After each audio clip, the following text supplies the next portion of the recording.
Lumayas ka na! Sigaw nito. Wala ka ng karapatan dito. Ma, anong ginagawa niyo? Teka lang, nasasaktan na ako. Napasigaw si Eileen habang kinakaladkad. Hanggang pababa ng hagdan ng kanilang apartment ay kinakaladkad siya ng biyanan. Ang ibang mga tao ay lumabas ang kanilang mga unit. Noong nasa tapat na sila ng building, agad na naman na nagsilabasa ng mga kapitbahay na naakit sa gulo. Ang iba sa kanila ay nagbubulungan. May ibang naaawa sa kanya, ngunit wala malang nagtangkang tulungan siya. Oh, tingnan niya siya. Sigaw ng biyanan niya.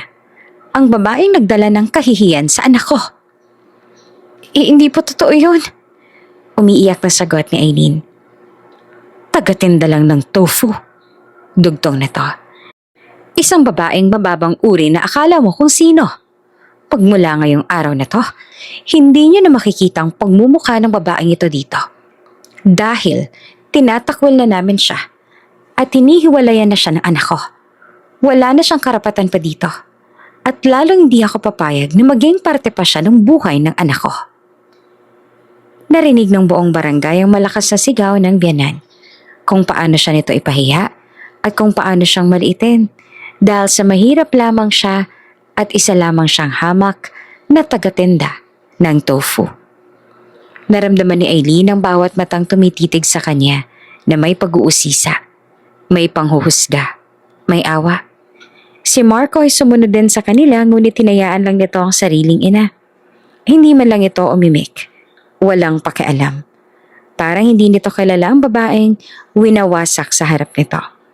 At sa sandaling iyon, nang halos hindi niya nakayanin ang kahihiyan, may biglang umalingaw-ngaw na tunog ng makina. Isang itim na luxury car ang huminto sa tapat. Sinunda ng isa pa at ng isa pa.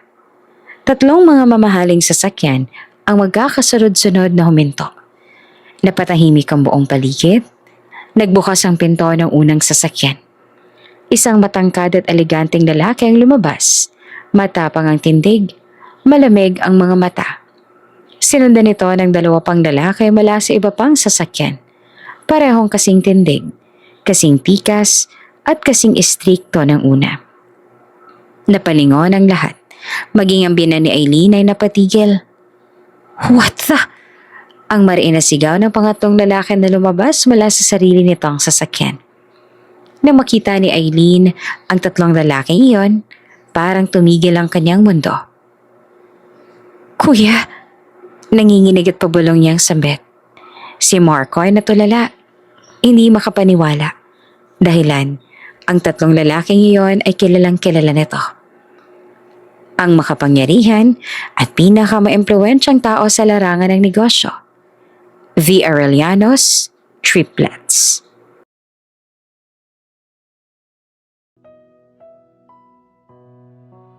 Si Eileen Arellano ay isinilang sa isang mundong hindi kailanman mararanasan ng hirap. Lumaki siya sa mga malapalasyong mansyon. Nag-aral at nagtapos sa pribado at malaking paaralan. Lahat ng pinapangarap ng mga tao ay nasa kanya na. Kilala ang apelidong Arellano sa buong bansa. Kilala silang mga negosyanteng makapangyarihan. May hawak ng mga bangko, hotel, real estate at malalaking kumpanya. Si Eileen ang bunso at nag-iisang babae sa 4 na magkakapatid at ang 3 sa mga kuya niya ay triplets. Protektado siya ng mga ito. Lahat ay handa nilang gawin para sa kanya dahil para sa kanila siya ay ang prinsesa ng kanilang pamilya. Mahal na mahal si Eileen ng magulang at mga kapatid niya. Ang lahat ay handa nilang gawin para sa kanya. Lahat ng gustuhin niya ay nakukuha niya dahil ibinibigay agad iyon sa kanya ng magulang niya. At kung ayaw naman ng parents niya, laging to the rescue ang kuya niya. Isang sabi niya lang, nasa harap niya na agad. Ngunit sa kabila ng lahat ng iyon, may isang bagay siyang pinili na hindi kailanman kayang ibigay ng kayamanan. Ang pag-ibig. At ang pag-ibig na iyon ay si Marco. Isang simpleng lalaki. Middle class. May maliit na kumpanya na pinipilit palaguin. Ang kumpanya na mula pa sa ama nito. Masipag, ambisyoso, at mabait. Iyon ang nakita ni Aileen sa kay Marco kaya niya ito minahal. Hindi niya kailanman sinabi kay Marco kung sino talaga siya. Hindi nito alam na ang babaeng minahal nito ay nagmumula sa isa sa pinakamayamang pamilya sa bansa. Para kay Marco, si Aileen ay isang tahimik na babae na nagtitinda ng tofu sa maliit na palengke, na marunong mangarap at magmahal. Ngunit nang nalaman ng pamilya Arellano ang tungkol kay Marco ay para bang gumuho ang mundo ni Aileen. Hindi nila matanggap ang relasyon niya dito. Ginagamit ka lang niya. Malamig na sabi ng isa sa mga kuya niya. Hindi mo ba naiintindihan? Kapag nalaman niya kung sino ka, mag-iiba ang trato niya sa'yo. Dagdag ng isa pa. At kahit hindi niya alam ngayon, darating din ang araw na malalaman niya. At sa oras na yon, sisiguraduhin niya hindi ka na makakawala kasi gagamitin ka lang niya. Maging ang mga magulang niya ay mariing tumututol sa relasyon nila ni Marco dahil makakahanap pa naman daw siya ng iba, iyong angkop at nababagay sa kanya. Aileen, maiing wika ng kanyang ama. Hindi kami laban o tutol sa pagmamahal mo pero laban kami sa isang lalaking walang kakayahang pantayan ang mundong kinalakihan mo. Masasaktan ka lang. Ngunit si Aileen ay matatag. Nakahanda siyang ipaglaban ng lalaking mahal niya. Kahit pa ang ibig sabihin nito ay ang pamilya niya ang kailangan niyang kontrahin. Hindi niya ako ginamit. Mariin niyang tugon. Hindi nga niya alam kung sino ako pero naging tapat siya sa akin. Minahal niya ako bilang ako at hindi bilang isang Arellano. Walang sino man ang naniniwala sa kanya. Kaya sa huli, ginawa niya ang tanging bagay na kaya niyang gawin para maprotektahan ng pagmamahal niya. Tumakas siya. Iniwan niya ang pamilya, ang kayamanan, ang apelyido at pinili niya si Marco. Sa simula, masaya sila. Wala siyang pinagsisihan na mas pinili niya si Marco kaysa sa marangya niyang buhay. Maliit ang inuupahan nilang apartment. Mainit sa tag-init. Tumutulo ang gripo. Madalas ay kapos sa pera kasi nilalaan ni Marco ang lahat ng pera sa pagpapalaki ng negosyo na mula pa sa ama nito. Ngunit puno ng tawanan ng bawat sulok. Akala niya kasi ay sapat na yon. Akala niya ay sapat na ang pagmamahala na tawanan para malampasan nila ang lahat. Nagtitinda si Aileen ng tofu tuwing umaga. Habang si Marco naman ay nagtatrabaho sa sarili nitong maliit na kumpanya. Pinagkakasya nila ang bawat kinikita. Nagluluto at kumakain sila ng magkasama. Nagtatawanan kahit pagod. Hanggang sa dumating ang isang taong hindi kailanman tinanggap si Aileen, ang ina ni Marco. Mula pa lamang sa simula, malinaw na hindi siya gusto nito para sa anak. Noong una ay ayos lang naman yon para sa kanya. Kasi alam ni Aileen na darating din naman ang araw at magugustuhan siya nito at pinagtanggol naman siya ni Marco dito. Ang kaso, tumira ito sa apartment nila. Kailangan niya itong pakisamahan sa araw-araw. Talaga bang ito ang napili mo? Sabi nito isang araw habang tinitingnan si Aileen mula ulo hanggang paa. Sa dami ng babae sa mundo, isang nagtitinda ng tofu. Tahimik lamang si Aileen. Sanay na siya sa mga ganitong tingin. Noong unang beses na ipinakilala siya ni Marco sa kanyang ina, talagang hindi malang ito nagpreno ng bibig at nilait na kaagad siya. Hinanapan pa nga siya ng diploma pero nung wala siyang maipakita, bumaba agad ang tingin nito sa kanya. Bago noon umalis si Aileen, ginawa niya muna ang mga bagay na kailangan niyang gawin upang maitago niya ang kanyang tunay na pagkakakilanlan.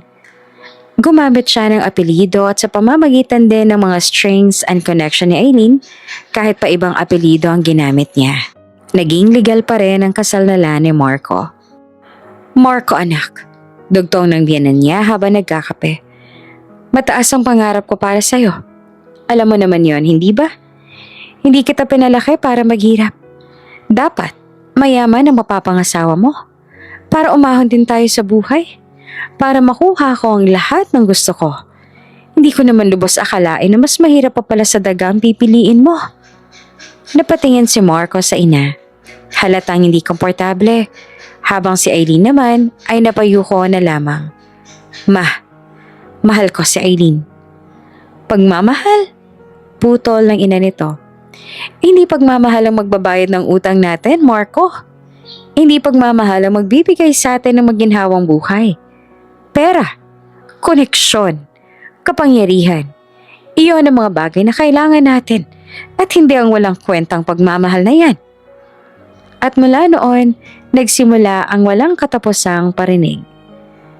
Kung ibang babae lang sana ang pinakasalan ng anak, baka may kotse na kami ngayon. Kung mayaman lang asawa mo, Marco, baka may bahay na tayo. O kaya naman, lumago na kahit papaano ang negosyo natin. Sa dami ba naman kasi ng mayaman at successful na babae sa mundo, bakit tofu seller pang pinakasalan mo? Kada salitang iyon ay parang patak ng lason sa puso ni Aileen. Ngunit hindi na lang siya sumagot. Hindi siya nagreklamo. Ngumiti lang siya dahil mahal niya si Marco. At kahit unti-unti siyang dinudurog ng mga taong nakapaligid sa kanya, pinili niyang manatiling, umaasang balang araw, sapat na ang pagmamahal para mapatahimik at maging maayos ang lahat. Kahit papaano ay naging maayos ang lahat naman. Ang lahat sa lumipas na araw at linggo. Si Marco ay abala pa rin sa pagtatrabaho. Halos araw-araw at gabi ginugugol nito sa maliit na kumpanya. Pangarap nitong palakihin iyon.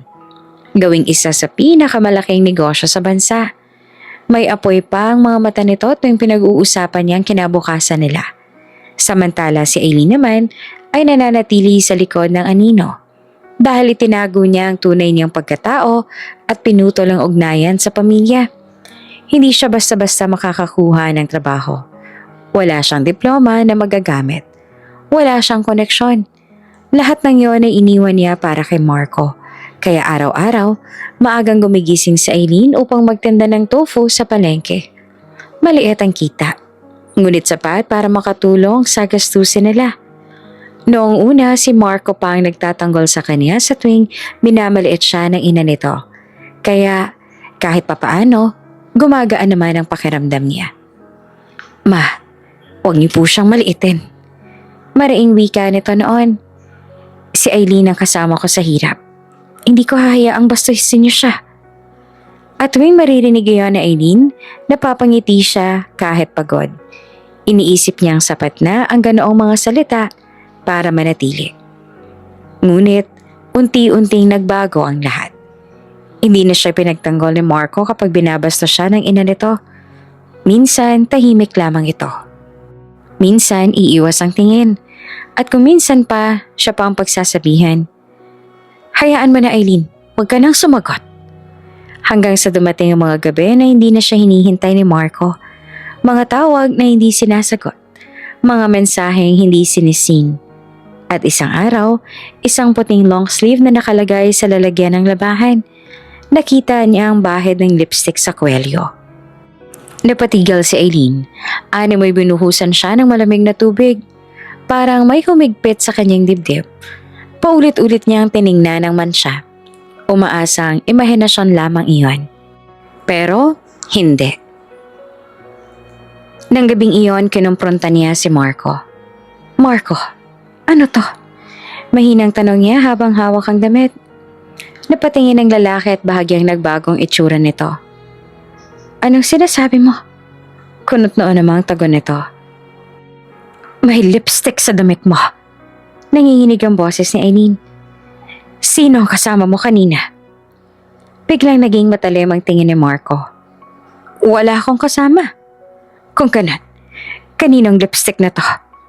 Hindi ako gumagamit ng red lipstick.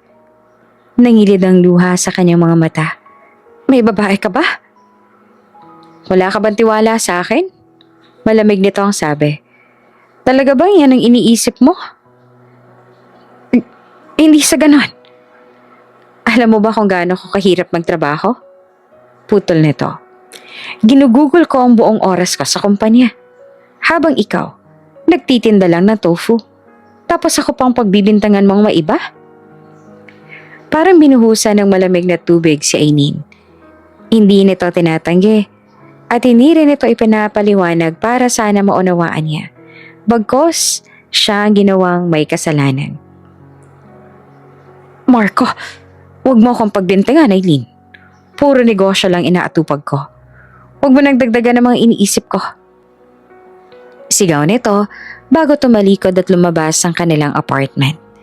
Naiwan si Aileen sa gitna ng maliit na lang sala.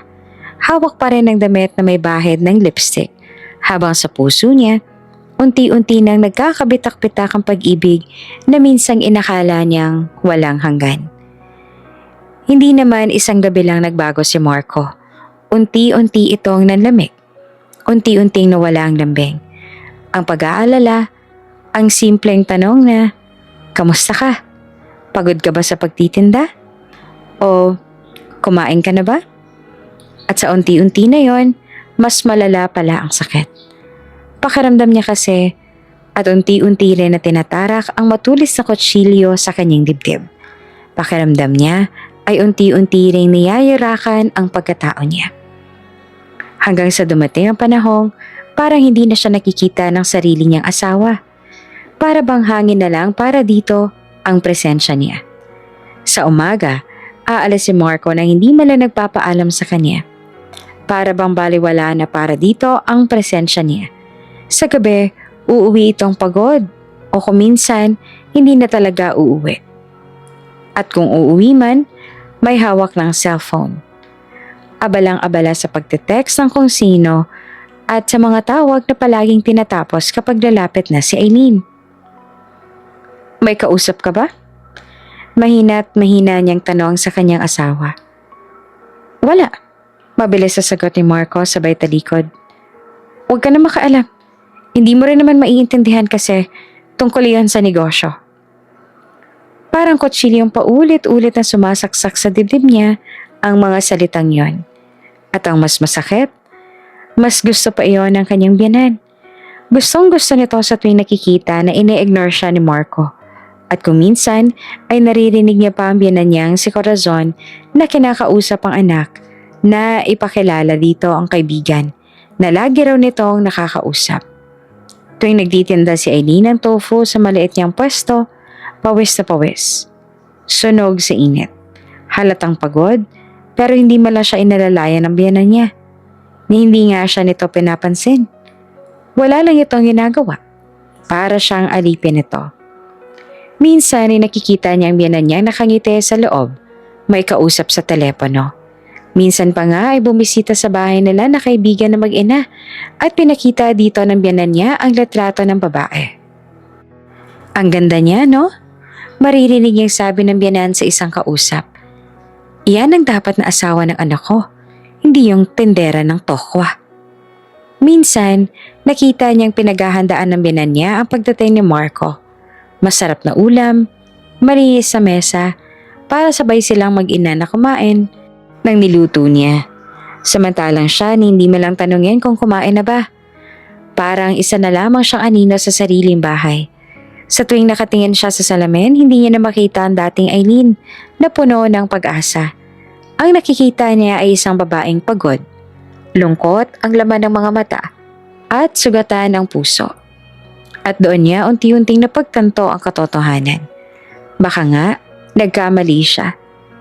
Iniwan niya ang pamilya niya. Tinakbuhan niya ang mga kapatid niyang handang ipagtanggol siya. Iniwan niya ang mundo kung saan siya ay mahal at pinapahalagahan para sa isang lalaking akala niya ay tunay na pag-ibig. Ngunit ngayon, parang isang ilusyon lang pala ang lahat. Isang akala niya ay magandang panaginip na biglang nagising sa bangungot. Mas dumala sa mga gabi na wala si Marco. Kapag nasa bahay naman ito, malamig ang pakikitungo sa kanya. Hindi niya na talaga maramdaman ang pagmamahal at ang pagpapahalaga nito sa kanya. "Marco," minsan ay tinangka niyang abutin ang kamay nito, ngunit mabilis itong humiwalay. "Wag," sabi nito. "Pagod ako." Pagod, hindi lang sa trabaho, kundi sa kanya. At iyon ang pinakamasakit na katotohanan. Sa katahimikan ng gabi, habang inaayos niyang paninda niyang tofu para sa susunod na araw, tahimik na tumutulo ang mga luha ni Aileen. Pakiramdam niya ay wala na siyang asawa. Meron na lamang siyang lalaking kasama niya sa isang bubong, pero ang puso ay matagal nang umalis. Ang dating masayang tahanan ay tuluyan ng gumuho. Samantalang, hindi na talaga mapakali si Eileen mula pa noong umagang yon. May kung anong mabigat sa kanyang dibdib. Parang may humihila sa kanya pababa. Parang may bumubulong ang mga hinala niya na hindi na lamang haka-haka. Habang nagtitinda siya ng tofu sa gilid ng kalsada, nanginginig ang kamay niya sa paghawak ng cellphone. May isang anonymous message ang pumasok. Isang larawan. Nakatayo si Marco sa labas ng isang hotel. Nakaakbay dito ang isang babaeng maputi. Elegante, mukhang mayaman. Halata rin base sa closeness at itsura ng dalawa na may relasyon sila. Hindi lamang basta kaibigan. Parang may pumutok sa loob ng dibdib ni Eileen. Hindi niya kailangang itanong kung totoo iyon. Kasi sa litrato, ang katotohanan ng pilit niyang iniiwasan. Nang gabing yon, hinintay niya si Marco sa kanilang maliit na apartment. Nakatayo siya sa sala, hawak ang cellphone, nanginginig ang buong katawan. Pagbukas pa lang ng pinto ni Marco, sinalubong niya na ito. Marco, basag ang boses niya. Sino siya? Tiningnan siya ng lalaki at kita ang inis sa mukha. Ano na naman ba yan? Ipinakita ni Eileen ang larawan. Biglang nagbago ang ekspresyon ni Marco. Isang iglap lang pero sapat para makita ni Eileen ang takot at kasinungalingan. So totoo, mahina niyang sabi. May iba ka nga. Hindi lang ako basta nagdududa. Hindi mo naiintindihan. Hindi? Tumaas ang boses niya. Nahuli na kita. Ilang beses mo akong pinagsisinungalingan, Marco. Ilang beses mo akong pinagmukhang tanga. Gaano mo na ba katagal to akong niloloko? Tumahimik ka, sigaw ni Marco. Wala kang karapatan na pagtaasan ako ng boses. May karapatan ako magtanong dahil asawa mo ko. At doon na siya nito sinampal. Sa sobrang lakas ay natulala siya. Nanlalaki ang mata. Hindi makapaniwala na nagawa siyang pagbuhatan ng kamay ng asawa niya. Mas masakit kaysa sa anumang salita. Napaatras si Eileen, hawak ang pisngi. Nangingilid ang luha. Sa unang pagkakataon, sinaktan siya ng lalaking minahal niya ng buong buhay niya. Natempt lang ako. May magandang offer siya para mapalago ang kumpanya. Maganda at iyon ang kailangan ko, kaya hindi ko matanggihan. Malamig na sabi ni Marco. Huwag kang umarte na parang biktima. Dapat magpasalamat ka pa nga kasi para rin sa atin to. Ikaw ang walang kwenta dito. Wala kang ambag sa buhay ko. At bago pa siya makasagot, pumasok ang kanyang biyanan. Ano ingay yan? Singal ng matanda. Nang makita ang sitwasyon, hindi malang ito tinanong si Eileen kung okay lang siya. Sa halip, tumingin ito kay Marco. Anak, hiwalayan mo na nga kasi ang babaeng yan. Hindi ba't nasabi mo na sa akin noon na gusto mo mag-file ng annulment? Walang awang sabi nito. Ano pa bang napapala mo sa babaeng yan? Nagbebenta lang ng tofu na hindi mo lang makatulong sa negosyo mo. Sayang ang oras mo sa kanya. Parang sinaksak ang puso ni Eileen. Mama, mahina niyang sabi. Ako ang asawa niya. Asawa? Tawa ng matanda. Hindi ka karapat-dapat maging asawa ng anak ko. Wala ni isang salita ng pagtatanggol mula kay Marco. Sa halip, kinuha nito ang susi at naglakad papunta sa pinto. Pagod na ako sa'yo, sabi nito. Napailing na lang sa kanya si Corazon at sinundan na ang anak. At umalis silang mag-ina. Iniwan si Eileen sa loob ng bahay na para bang wala siyang halaga. Bumagsak siya sa sahig, napaluhod, humagulgol. Ang lalaking pinili niya kaysa sa sariling pamilya. Ang lalaking pinaglaban niya laban sa buong mundo.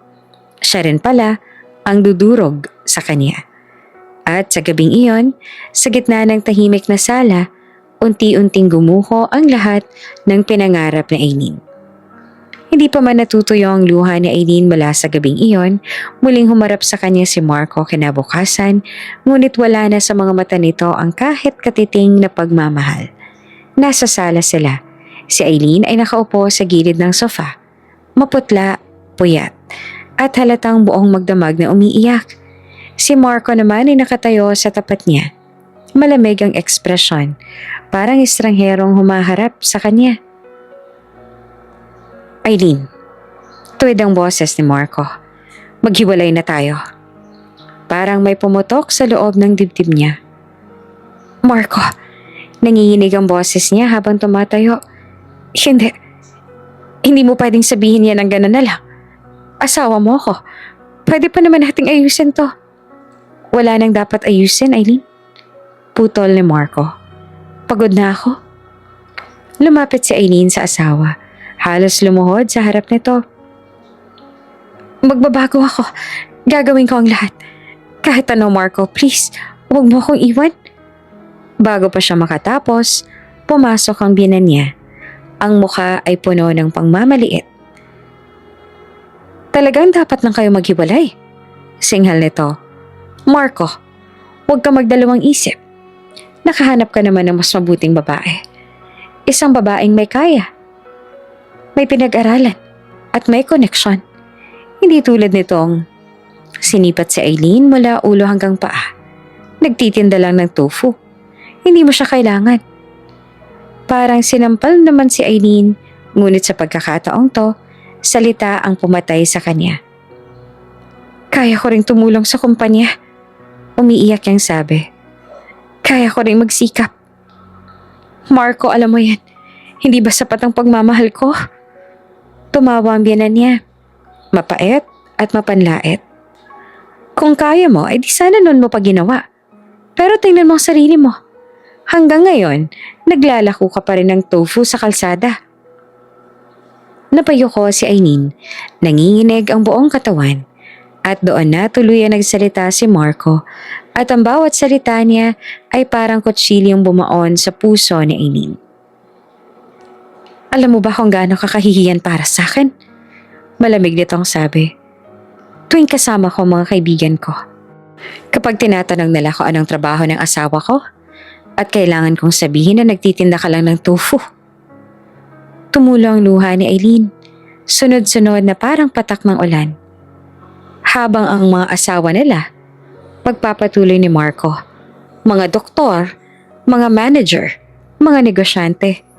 Ikaw, naglalako ng pagkain sa kalye? Naiintindihan mo ba kung gaano kababa ang tingin nila sa akin ng dahil sa'yo? Parang tuluyan ang gumuho ang mundo ni Aileen. Marco, binigay ko sa'yo ang lahat. May mga bagay akong sinakripisyo para sa'yo. Nagkamali ako nang ikaw ang pinili ko. Malamig nito ang sagot. Ngayon ko lang na-realize na mas karapat dapat ako sa mas maayos na babae. Sa babaeng kayang-kaya akong tulungan na umangat. Humakbang ito palayo. I'm ending this marriage. Magfa-file ako ng annulment. Nanlaki ang mga mata ni Aileen. Kapag na-process yan, dugtong ni Marco, lalayas ka sa bahay na to. At huwag ka nang magpapakita pa. Huwag mo na akong hahanapin. Marco, please. Pero tanalikuran na siya ng lalaki. Natapos na. Malamig nitong sabi. May taong mas karapat dapat sa akin. At hindi ikaw yon. At sa sandaling iyon, tuluyang napagtanto ni Aileen. Hindi lang siya iniwan ng kanyang asawa. Tinapakan siya. Ibinasura. At itinuring na parang wala siyang halaga. Bago ang annulment, nagkaroon ng isang business event na kailangan daluhan si Marco. Kasama siya nito. Wala itong choice kundi isama siya. Si Aileen naman ay umaasa na sa gabing iyon ay makakausap niya ng maayos ang asawa at maayos pa nila ang unti-unti nang natitibag na relasyon. Alam niya kasi na binibilog lang ito ng ina nito. Kailangan itong malinawan. Kaya handa siyang kausapin ito at magmakaawa. Sa loob ng marangyang Grand Aurelio Ballroom, maraming kilalang tao ang naroon. Hindi naman yan sobrang kilala at mayaman na tao na maililevel sa mga Arellano. Pero iyong mga tao na kahit papaano may koneksyon at impluensya na. Kaya kampante si Aileen na sumama dito dahil alam niya na wala man sa sino man sa mga Arellano o mga taong malapit sa pamilya niya ang dadalo sa ganitong event. Ang mga Arellano kasi, lalo na ang triplets niyang mga kuya, ay ayaw sa pagtitipon-tipon. At kung umattend man sila, yung sobrang malalaking event na kung saan magbe-benefit sila. Ang mga halakhak na mga negosyante, ang mga tunog ng baso ng champagne at ang halimuyak ng mamahaling pabango ay bumabalot sa buong lugar. Isa itong gabing inilaan para sa kapangyarihan, koneksyon at ambisyon sa gitna ng lahat ng iyon. Naroon si Aileen, nakatayo sa tabi ng lalaking minsang nangakong mamahalin siya habang buhay. Si Marco. Nakasuot siya ng simpleng gown. Hindi kasinggaran ng mga suot ng iba pang narito. Pero ang suot niya ngayon ay sapat para hindi siya magmukhang wala sa lugar. Nanginginig ang kanyang mga kamay habang bahagya niyang hinahawakan ng clutch. Hindi dahil sa lamig, kundi dahil sa takot at pag-asang pilit niyang kinakapitan. Marco, mahina niyang tawag habang magkatabi silang naglalakad papasok. Narinig ko kay mama kanina. Balak mo raw na mag-file ng annulment? Kung sakali man na totoo yun, huwag mo naman sana ituloy. O kaya pag-isipan mo muna. Hindi pa naman tapos ang lahat. Hindi pa huli ang lahat. We can still fix this. We can still try. Hindi na siya tiningnan ni Marco. Diretso lang ang tingin nito sa unahan at para bang isa lang siyang obligasyong kailangang dalhin sa gabing iyon. Alam niya na hindi niya naman dapat na binubuksan ang ganong usapan habang nasa event sila. Pero ngayon niya lang kasi nakausap ang asawa. Palagi kasi itong iwas at gumagawa ng paraan noon. Aileen, we already talked about this. Malamig nito ang sagot. Kailangan lang natin to dahil sa image. Business gala to. Huwag muna nating pag-usapan ng personal na problema natin dito. Para bang may dumagan sa dibdib niya sa salitang image? Hindi ba siya asawa? Hindi ba siya higit pa sa dekorasyon? Bago pa siya makapagsalita, isang matinis at mayabang na boses ang pumunit sa ingay ng bulwagan. Marco, darling! Napalingon si Aileen at doon niya nakita ang babaeng sisira sa natitirang lakas ng kanyang loob. Isang babaeng nakasuot ng hapet na pulang gown, mahabang buhok na brown at matalim ang ngiting puno ng pagmamataas. Lumakad ito papalapit sa kanila na para bang ito ang tunay na reyna ng gabi. At sa isang iglap, kumapit ito sa braso ni Marco na para bang wala roon si Aileen. Why are you still bringing her? Hindi ba ang sabi ko naman sa'yo, andito rin ako ngayong gabi at ayoko siyang makita? Malamig at mapanlait itong tanong. Habang sinisipat si Aileen mula ulo hanggang paa. She's just nothing. Ano bang ginagawa ng isang babaeng nagtitindalan ng tofu sa isang gala na ganito? Parang bumagsak ang mundo ni Aileen sa mga salitang yon. Nagbebenta nga siya ng tofu, isang simpleng kabuhayan. Ngunit kailan pa naging krimen ang maging marangal sa simpleng trabaho? Do you even know how ridiculous you look? Bakit ka pumunta pa dito? Patuloy ng babae. Ano bang maitutulong mo sa negosyo ni Marco? You don't have connections. You don't have power. You don't have money. Ngumiti ito na mapanukso. Unlike me. Napahawak si Marco sa braso ng babae, hindi para itulak, kundi para hayaan. At saka, dagdag nito na mas lalong tumaas ang boses. My brothers are friends with the Aurelianos. You know who they are, right? One of the most powerful families in the business world. Kapag ako ay nasa tabi mo, Marco, all those doors will open.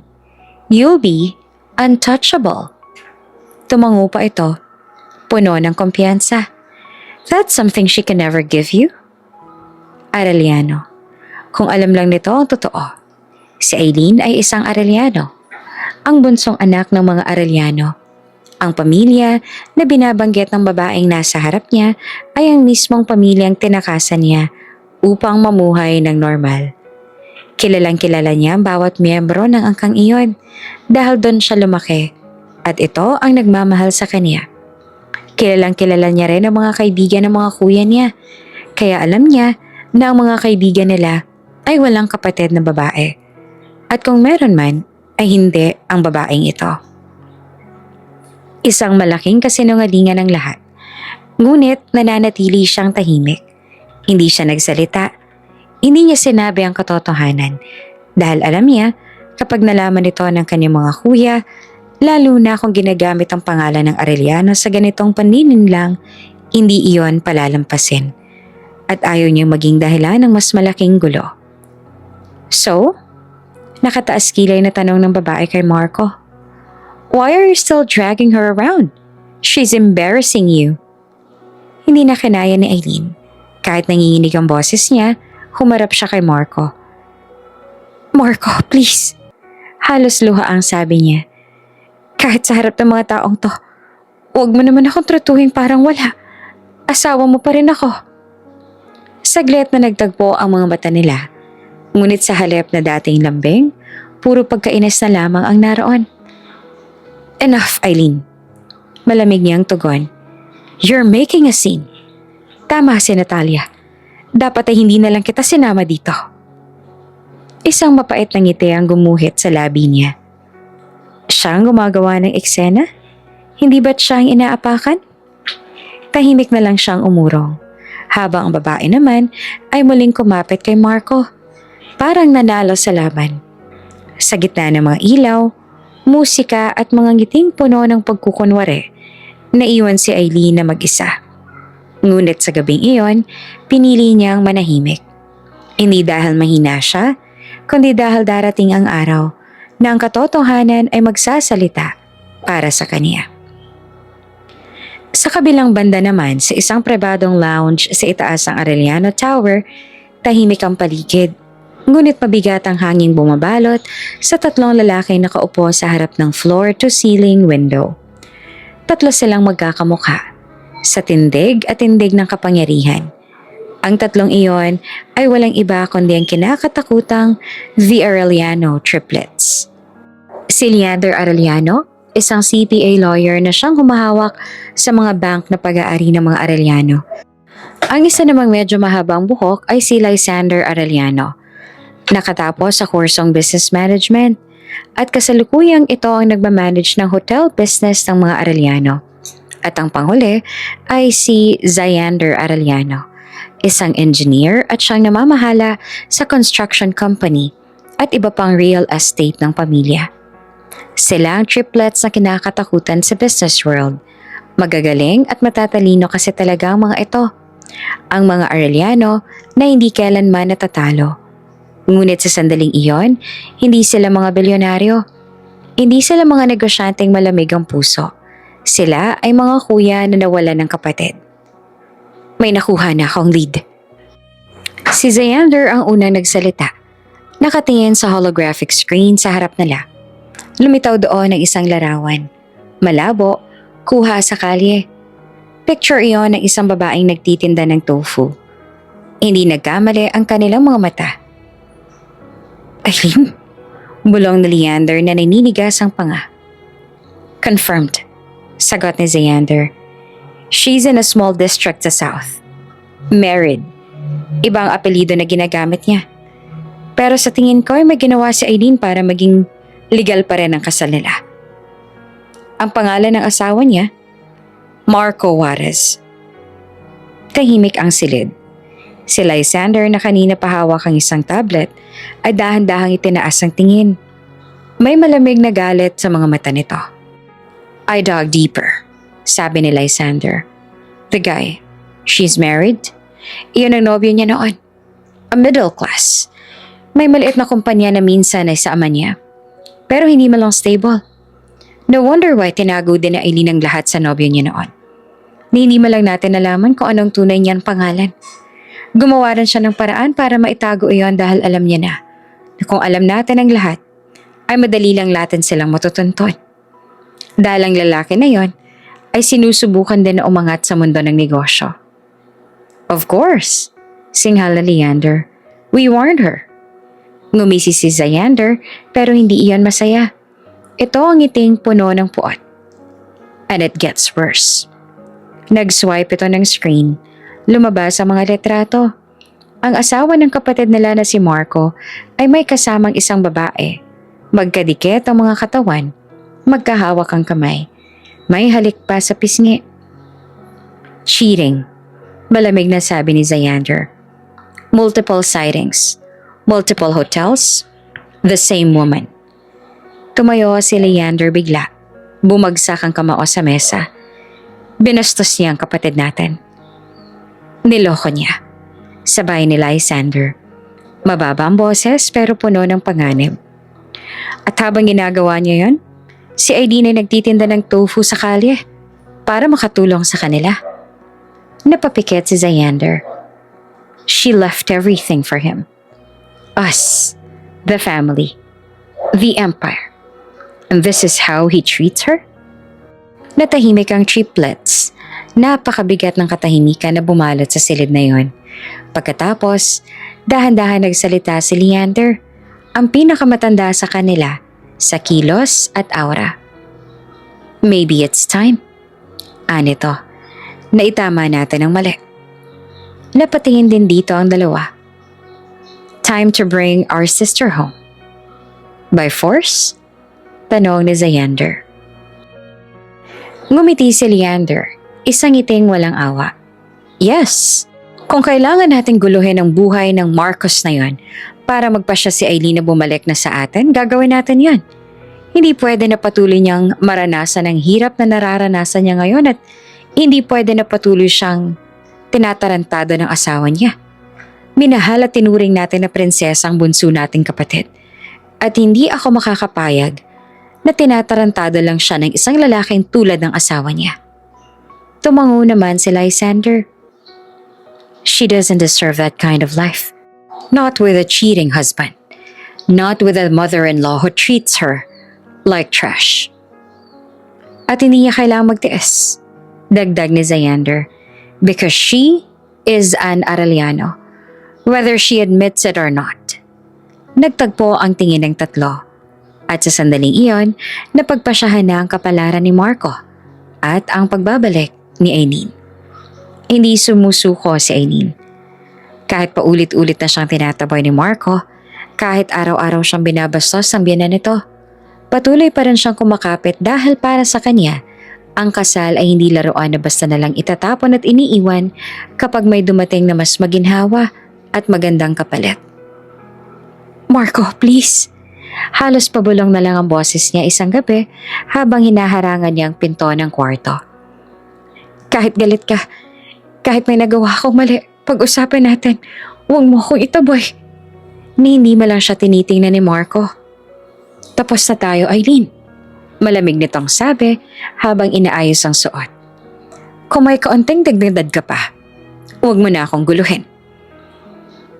May dignidad pa ba ako sa paningin mo? Umiiyak yung tanong. Ako ang asawa mo, Marco. Iniwan kong pamilya ko para sa'yo. Isa pa yan sa mga maling desisyon mo. Sagot nito. At huwag mo nang ipamukha sa akin dahil hindi naman kita pinilit na gawin yon. Ikaw ang nagpasya nun para sa sarili mo. Pagkaraan ng ilang araw, dumating ang papel ng annulment. Nasa mesa ito, nakalatag. Kasama ang ballpen. Nakatayo sa tabi ang biyanan niya. Nakapamewang at si Marco naman ay nakaupo, halatang inip na inip. Permahan mo na. Utos ang biyanan niya. Ano pang hinihintay mo? Hindi ko ito pipirmahan. Umiiyak si Aileen. Asawa niya ako at hindi ganito nagtatapos ang kasal. Tumayo si Marco at nilapitan siya. Kung ayaw mong permahan, mapapahaba lang ang paghihirap mo. Malamig nito ang sabi. Mas mabuti nang matapos na ngayon pa para matapos na at pareho na tayong maging malaya. Marco, please.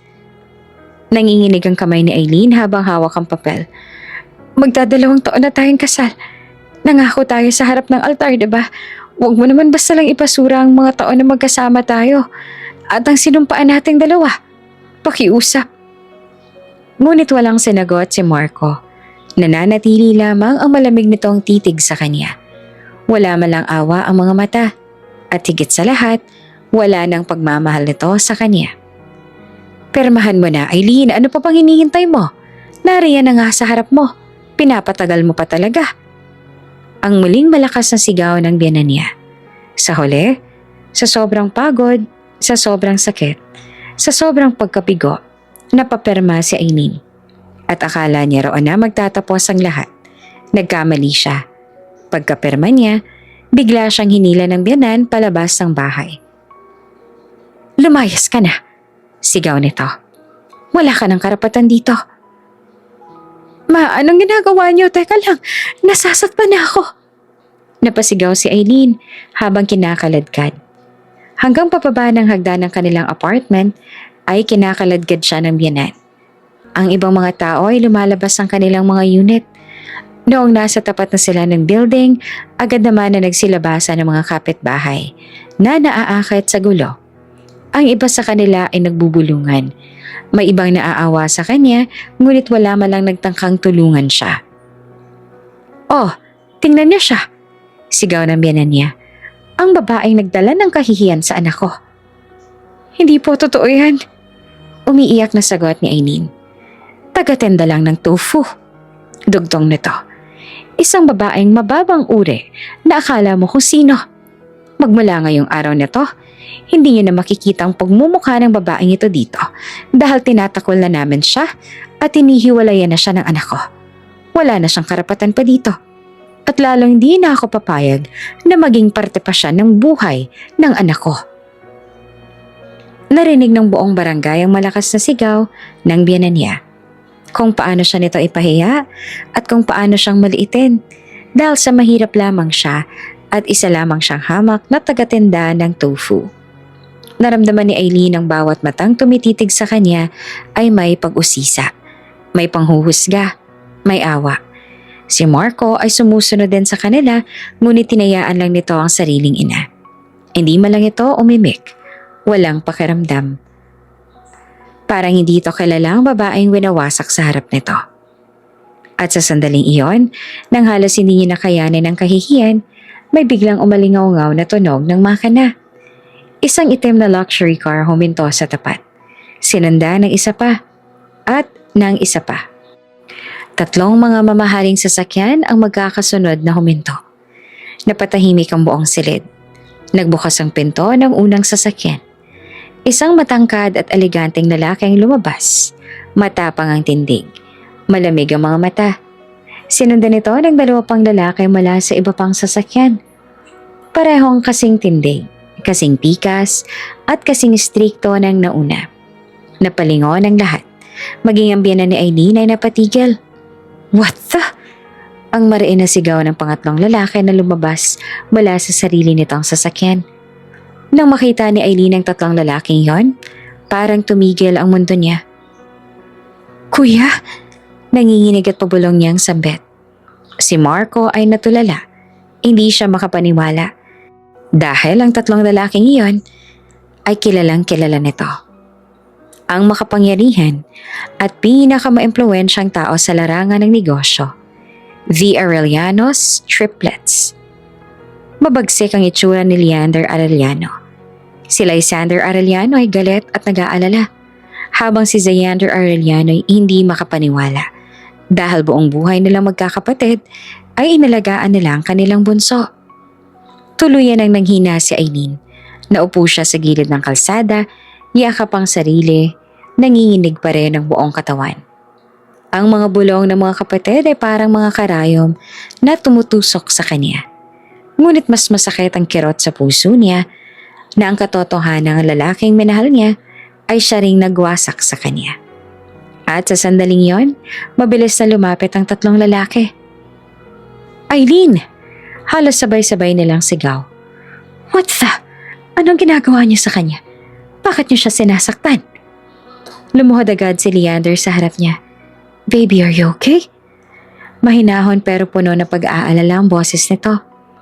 Si Lysander ay agad namang napatingin sa pisngi niya. Doon sa bahagyang namumula at may marka pa ng sampal. Nanlaki ang mga mata nito. Sinampal ka nila. Si Xander naman ay marahang hinawakan ng kamay niya. Parang natatakot na baka masaktan siya lalo. Nasaktan ka ba? May masakit ba? Hindi na napigilan ni Eileen ang luha. Tumangulang siya, halos hindi makapagsalita. At sa isang iglap, nagbago ang aura ng tatlong Arellano. Mula sa pag-aalala, naging galit. Mula sa lambing, naging galit na nag-aapoy. Paano nila nagawa to sa'yo? God, look at you. Tumayo si Leander at dahan-dahang humarap kina Marco at sa ina nito. Ang mga mata nito ay parang pwede nang pumatay sa sobrang talim ng titig nito. So, mababa't mapanganib ang boses ni Leander. Kayo ang gumawa nito sa kapatid namin? Nanigas ang lahat ng tao sa paligid. Napatingin ang mga kapitbahay sa tatlong lalaki sa mamahaling suite. Sa mga relo na halatang nagkakahalaga ng milyon. Sa mga sasakyang nakaparada sa tapat. Arellano? May pabulong na nagsabi. Arellano yung mga yan, hindi ba? Yung sa conglomerate. Kapatid nila si Eileen? Kapatid nila ang asawa ni Marco? Imposible. Pero kung hindi totoo ang sinasabi na kapatid nila si Eileen, hindi naman sila dapat pupunta dito. Pati si Marco ay namutla. Para bang binuhusan nito ng nagyayelong tubig. Ang mga Arellianos ay kaharap na lang ngayon ang pinakamakapangyarihang pamilya sa mundo ng negosyo. At ang tatlong lalaking iyon, ang Arellano triplets, sina Leander, Lysander at Xander, ang pinapangarap ni Marco na maging business partner. Ang mga taong halos sambahin ng buong industriya. At ngayon ay nakatayo sila sa harap nila. Galit na galit. Nanlaki naman ang mga mata ng biyanan ni Eileen. Nanginginig ang labi niya habang tinuro si Eileen. Anong ginagawa ninyo rito? At sino? Sino ang kapatid ninyo? Kapatid namin si Eileen. Kapatid namin ang babaeng sinaktan at pinahiya ninyo. Mabagsik na sagot ni Xander. Ano? Napahiyaw ang ina ni Marco. Kapatid ninyo ang babaeng yan? Maingat na ninalalayan ni Lysander na makatayo si Eileen. Hindi lang basta kapatid. Malamig nitong sabi habang nakatingin sa dalawa. She's the youngest daughter of the Arellano family. She is our family's princess. Napatakip ng bibig ang ilang kapitbahay. Si Marco naman ay parang nawala ng lakas sa tuhod. Meaning, dagdag na Leander, ang babaeng hinila ninyo sa kalsada, ang babaeng pinahinayaan ninyo sa harap ng lahat, ay ang pinaka-iingat-ingatan ng mga Arellano. Pagtatapos ni Xander, walang makapagsalita. Gulat na gulat lang ang ekspresyon ng lahat. Ang biyanan ni Eileen ay halos mapaupo sa lupa. Hindi yan totoo. Totoo. Malamig na sagot ni Leander. At ang ginawa ninyo sa kanya? Lumapit ito ng isang hakbang, kaya ang mag-ina ay napaatras sa pagkasindak. Babayaran ninyo. Inalagaan at minahal namin ang aming kapatid. Napapailing na sabi ni Xander. Itinuring namin siyang prinsesa. Lahat ay handa naming ibigay sa kanya. Kailanman ay hindi namin ginusto na masaktan siya. Ngunit kayo, nagawa niyong saktan at ipahiya ang kapatid namin. Nagawa niyo yun. Kahit wala naman siyang maling ginawa sa inyo.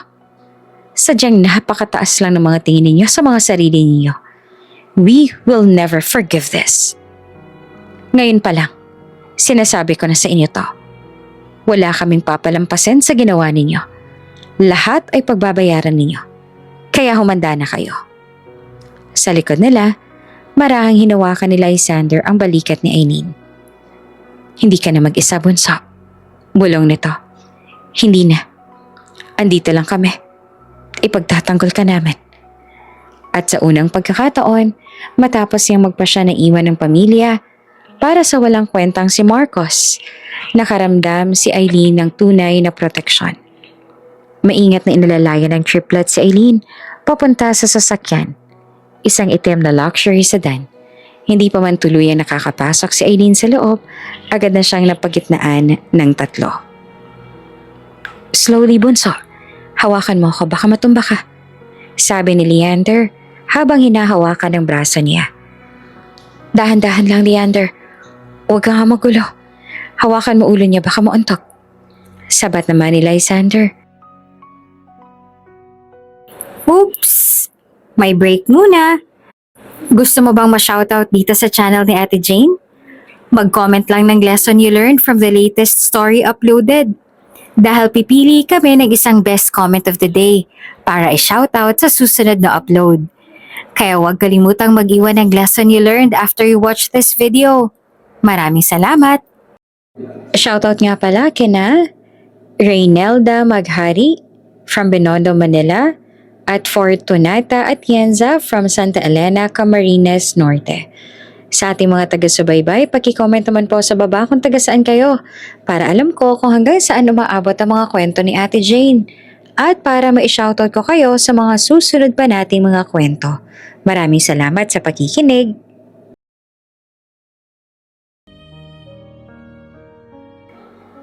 Bakit pa zigzag ang lakad mo kanina? Nahihilo ka ba? Zay, hawakan mo yung kabilang side niya. Utos naman ni Leander. Got it. Sagot ni Leander habang hinahawakan ng balikat ni Aileen. Nang makaupo na siya sa loob ng sasakyan, saka pa lamang sila huminga ng bahagya.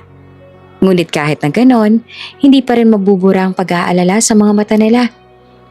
Aileen, are you sure okay ka lang? Tanong ni Leander. Halos idikit na ang mukha sa kanya. Oo nga. Dagdag pa ni Lysander. Saan masakit? Ulo? Dibdib? Chan, sabihin mo. Hinawakan ni Zai ang kamay niya habang si Leander naman ay umiikot para ito ang mag-drive ng sasakyan. Tingnan mo, may sugat ang kamay mo. Paniguradong masakit yan. Guys, okay lang ako. Mahinang sagot ni Aileen. Pilit nang umingiti. Gas-gas lang to. Konting pasa. Kaya ko to. Gas-gas? Biglang umangat ang boses ni Leander. Gas-gas lang tapos umiiyak ka kanina sa kalsada? Kuya Leander, wag ka namang OA. OA? Putol ni Leander. You were slapped. You were dragged. You were humiliated. That's not OA, Aileen. Nagkatinginan sina Lysander at Leander. Dadalhin natin siya sa ospital. Baka kailangan tahiin ang sugat niya. Mariing sabi ni Lysander. Hindi na kailangan. Walang debate. Sabay na sabi ng tatlo. Napabuntong hininga si Aileen. Kilala niya ang mga kuya niya. Kapag nagpa siya ang mga ito, tapos na ang usapan. Talagang iniwan ng dalawa niyang kuya ang sasakyan nila roon para maalalayan siya sa backseat. Habang si Leander ay mabilis ang pagpapatakbo ng sasakyan. Tumawag lang si Leander ng mga tauhan nila para makuha ang sasakyan nila roon. What if magkaroon siya ng tumor sa ulo dahil sa bunot sa kanya ng matandang yan? Nag-aalala at ay nasabi ni Lysander. Oo, mabuti pa tumawag tayo ng magaling na doktor na titingin sa kanya. Sabi naman ni Leander. Huwag nga kayong OA, sabi ni Aileen sa mga kapatid. Hindi naman ako mamamatay dahil lang dito. No, we need to make sure na maayos ka lang. At ilang minuto lang, huminto na ang sasakyan sa harap ng isang pribado at eksklusibong ospital. Pagkabukas pa lang ng pinto, Arellano's! May sumigaw agad mula sa loob. Isa sa mga security. Nandito ang mga Arellano. May emergency sila. Biglang nagtakbuhan ng mga nurse. May mga doktor pang lumabas mula sa mga opisina nila. Prepare the emergency room. Sigaw ng isa. Who's injured? Si Leander ang sumagot. Ang boses ay puno ng tensyon. Our sister. OMG, Arellano sister? Bulong ng isang nurse. Get the trauma kit. Guys, napaatras si Aileen. Hindi naman ako. Don't move, miss. Agad siyang pinaupo ng isang nurse sa wheelchair. Guys, seryoso, kaya ko maglakad. Please cooperate, ma'am. Nanginginig ang boses ng nurse. Protocol po ito. Sa loob ng emergency room, parang isang VIP operation ang nangyari. May 3 doktor na agad na tumingin sa kanya. May naglilinis ng maliit na kalmot sa pisnina at gasgas sa kamay dahil sa pagbagsak niya kanina. Nag-check ng pulse. May isa pang tumitingin sa braso niya. BP, normal. Wala pong fracture. Minor abrasions lang. Sa labas ay paikot-ikot sina Leander, Lysander at Xander. Kilala ang 3 sa pagiging kalmado, pero ngayon, balisang-balisa sila. Nang magamot na siya ng mga doktor, tinawag na nila ang triplets na agad na pumasok sa loob. Ipinaliwanag naman ng doktor kung ano ang nangyari. Dok, sure ba kayo? Tanong ni Leander. Yes sir, sagot ng doktor. Superficial lang ang sugat. Linis lang at pahinga. Wala ba siyang internal injury? Tanong ni Xander. Wala po. Wala na siyang injury sa ulo. Pero parang nahihilo siya kanina. Dagdag ni Lysander. Wala na rin po. Nagkatinginan ng 3. So she's really okay? Tanong ni Leander na hindi pa rin kumbinsido. Opo, she's stable. Saka pa lang sila bahagyang huminga. Sa kama, napangiti na mahina si Aileen. See? Mahina niyang sabi. Sabi ko naman sa inyo, 'di ba? Okay lang ako. Lumapit si Leander at marahang hinaplos ang ulo niya. Hindi ka na namin hahayaang masaktan ulit, bunso. Bulong niya. At sa unang pagkakataon, mula nang itaboy siya sa kalsada, naroon na ulit si Aileen sa lugar kung saan siya tunay na ligtas. Sa piling ng kaniyang pamilya. Tahimik ang loob ng sasakyan habang binabagtas nila ang mahahabang kalsada patungo sa Arellano Estate. Si Aileen ay nakasandal sa malambot na upuan sa gitna ng kanyang 2 kuya na parang bata ulit siyang inaaruga matapos ang isang bangungot. Sa labas ng bintana, unti-unting naglaho ang mga lumang gusali at makikitid na kalye. Napalitan ito ng malalawak na daan, lunti ang puno at matataas na bakod na yari sa bakal at marmol, tanda na papalapit na sila sa mundo na minsan niyang iniwan. Bunso, mahinang sabi ni Lysander. Kung may masakit pa sa'yo, sabihin mo lang. Okay lang talaga ako, sagot niya. Bagaman nanginginig pa rin ang boses. Sorry kung nag-aalala kayo. Si Xander ang sumagot. Bahagyang umiti pero may lungkot sa mata. Hindi mo kailangan na mag-sorry. Kami ang may kasalanan.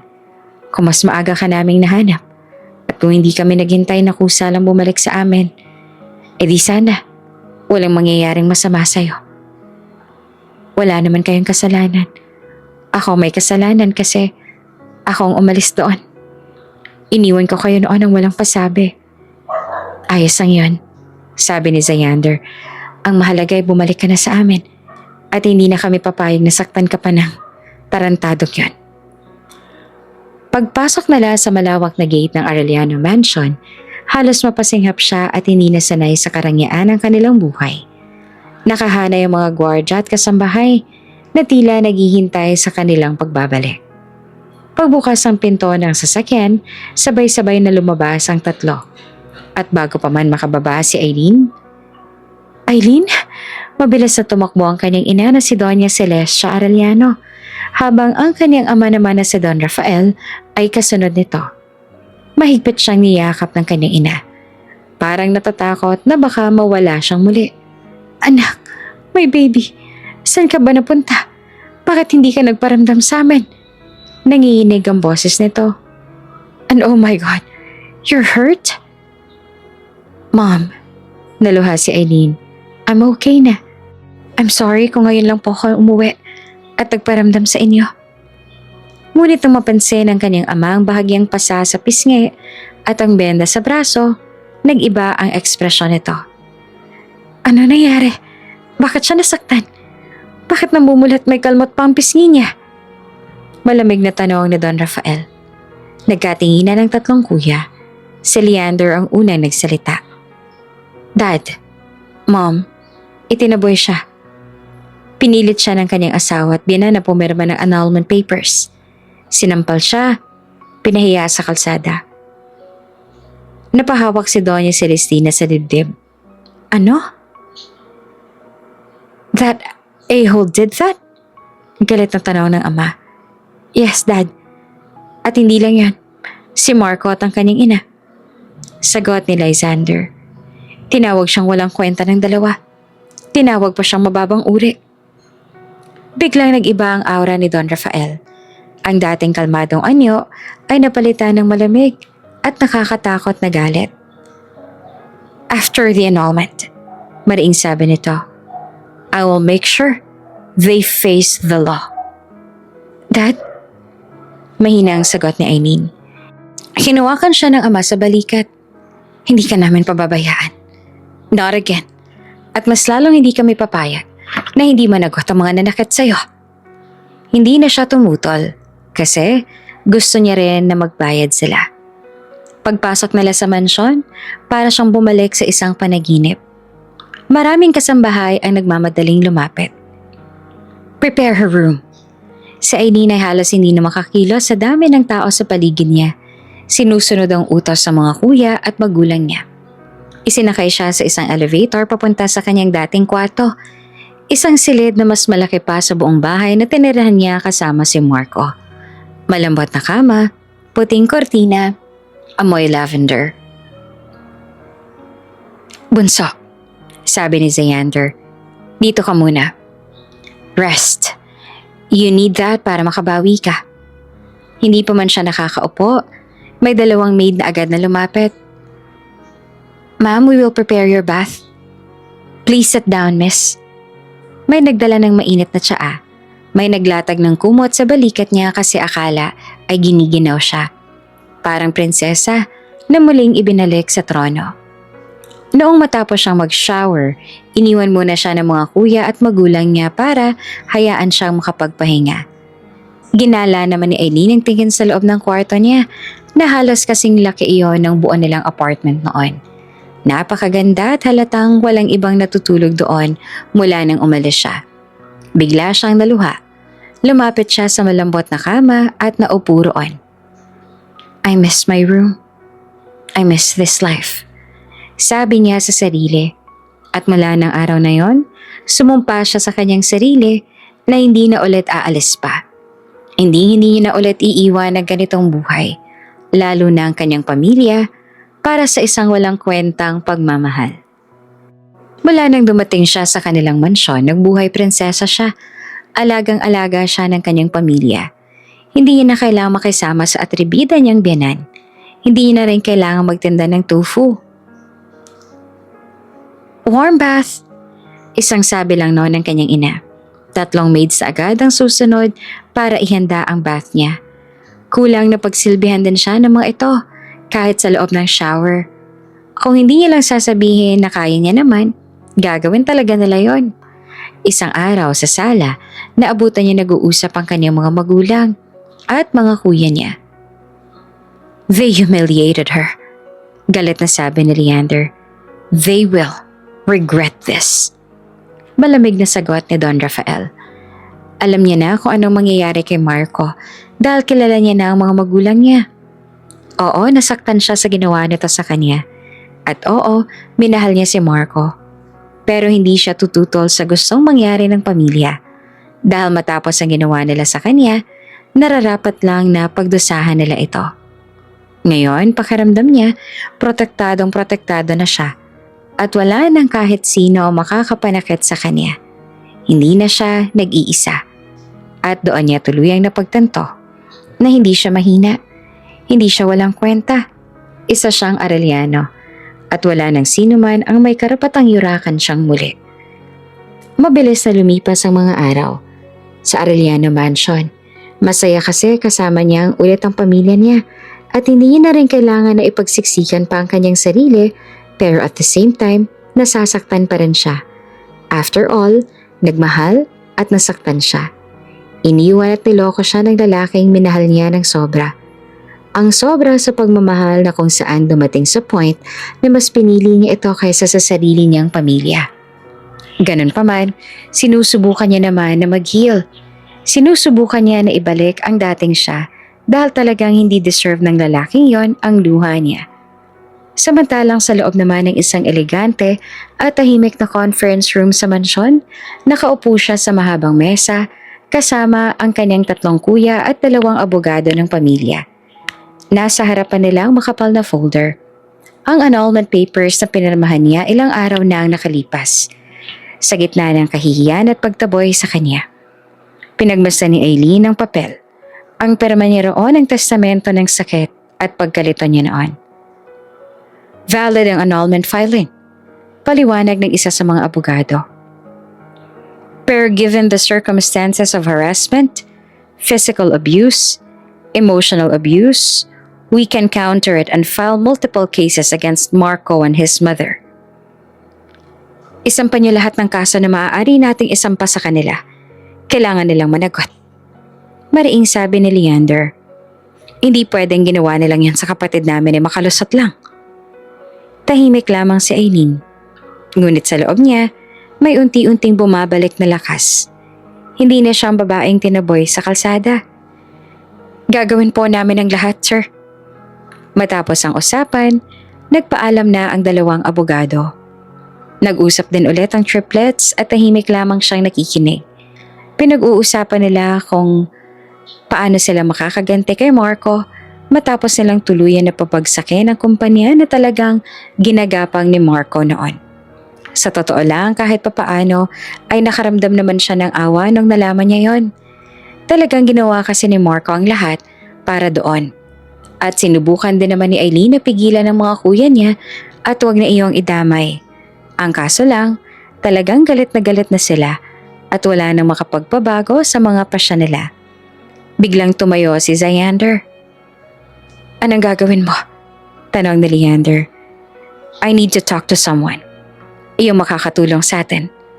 Someone na kayang dumurog ng tao. Are you going to hire to end him? Dramatic ang singhap ni Lysander. Bugok. Wala akong balak na maging mamamatay tao, ano? I'm gonna talk to Valdez. Kulang pa sa akin ang nangyari kay Marco. Kailangan pa nilang lalong magdusa. Oh, your scary best friend. Ani naman ni Leander. Makakatulong nga sa atin yun but he's very scary and strict. Ngayon pa lang kinikilabutan na ako sa kanya. Nagtaka naman si Aileen. Hindi niya alam kung sino ang Valdez na tinutukoy ng 3. Ilang taon lang naman siyang nawala sa mansyon pero hindi na siya updated sa buhay ng mga ito. Hindi niya alam na may bago na pala silang kaibigan at hindi niya rin ito nakilala. Mr. Valdez, we need you. Agad na sabi ni Xander sa kausap na hindi nila marinig. I don't care if you're busy. This is the Arellanos. Tinignan ni Aileen ang 2 niya pang kuya at napailing. The Valdez is really scary.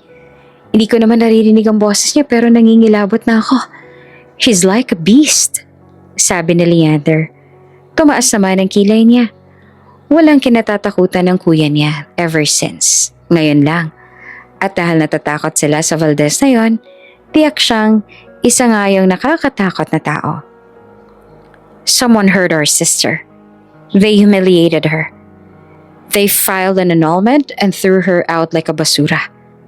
Patuloy pa ni Xander na halata ng pagkainis sa boses. So? Then cancel whatever you have. I don't care. Kailangan ko ng tulong mo. Napalunok si Aileen. Hindi niya kailanman narinig ang mga kuya niya na ganito kadeterminado na sirain ang tuluyan ng buhay ng isang tao. Si Lysander ay tumayo na rin at kinuha ang isa pang telepono. Attorney Ruiz, I want you to prepare everything. We're filing multiple charges. Abuse, defamation, psychological violence. Habang si Leander naman ay tahimik na nakatitig sa folder ng mesa. Tila sinusunog ng tingin ang pangalan ni Marco na naroon. Makalipas ang ilang minuto, tinapos na nila ang pakikipag-usap sa Ruiz Valdez na iyon. Nakita ni Aileen ang kakaibang ngiti sa labi ng 2. Ang uri ng ngiting nagsasabing, panalo tayo. Na-convince ko na siya. Sabi ni Xander na kalmado, ngunit may bahid ng kumpiyansa. Who? Tanong ni Aileen. Tumikim si Xander bago sumagot. Si Attorney Ruiz Valdez. Sino siya? At bakit kailangan na siyang lapitan ninyo?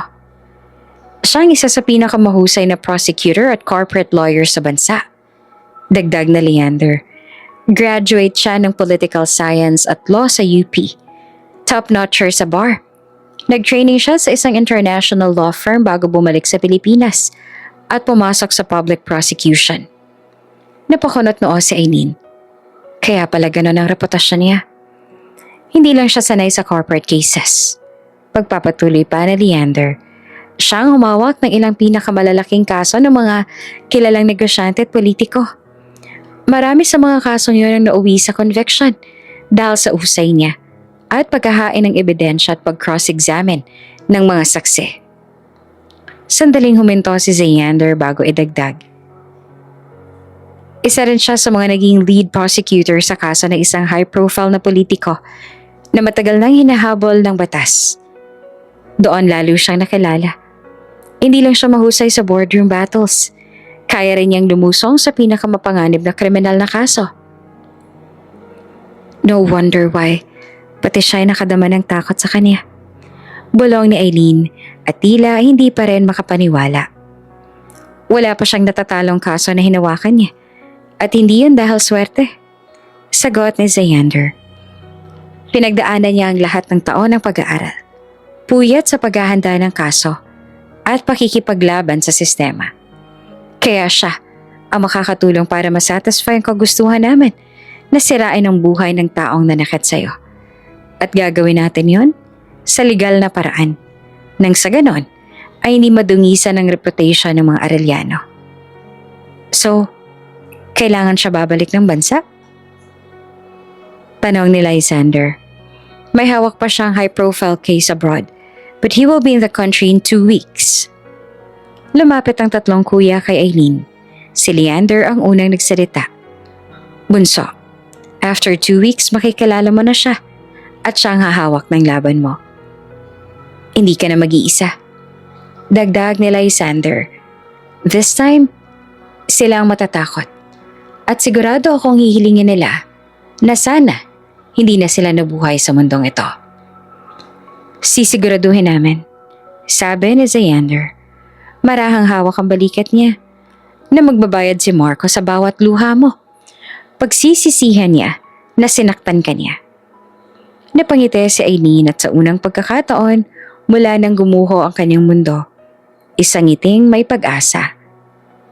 Thank you mga kuya, mahina niyang sabi. Don't thank us, sagot ni Leander. We're just doing what family should.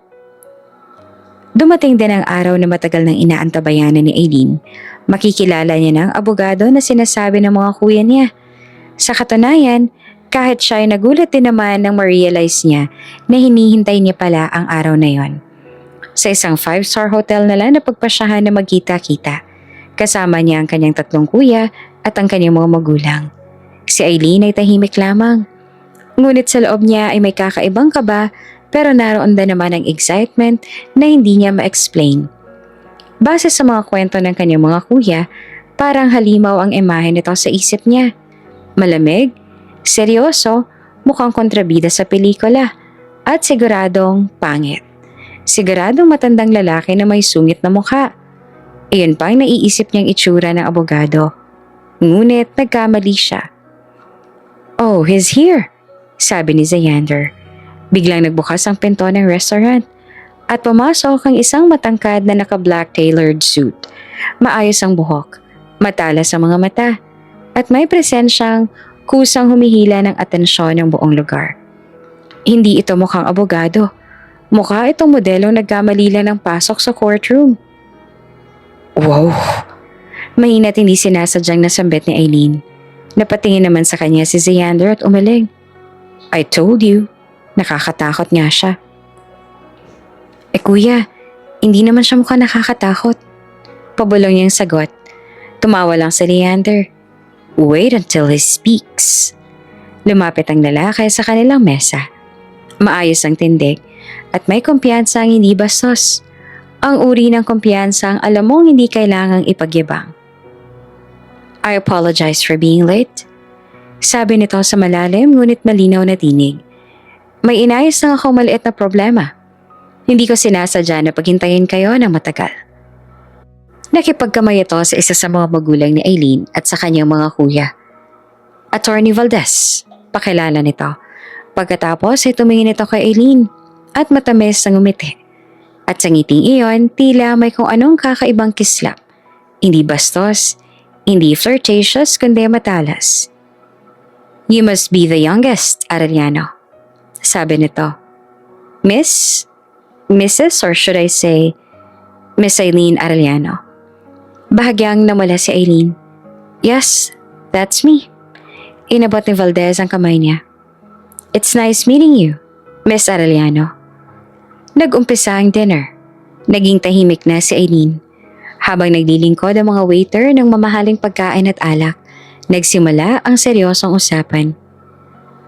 Based on the documents you gave me, sabi ni Valdez habang tinitingnan ang tablet niya, we have multiple strong grounds: psychological abuse, domestic violence, public humiliation, and coercion to sign annulment papers.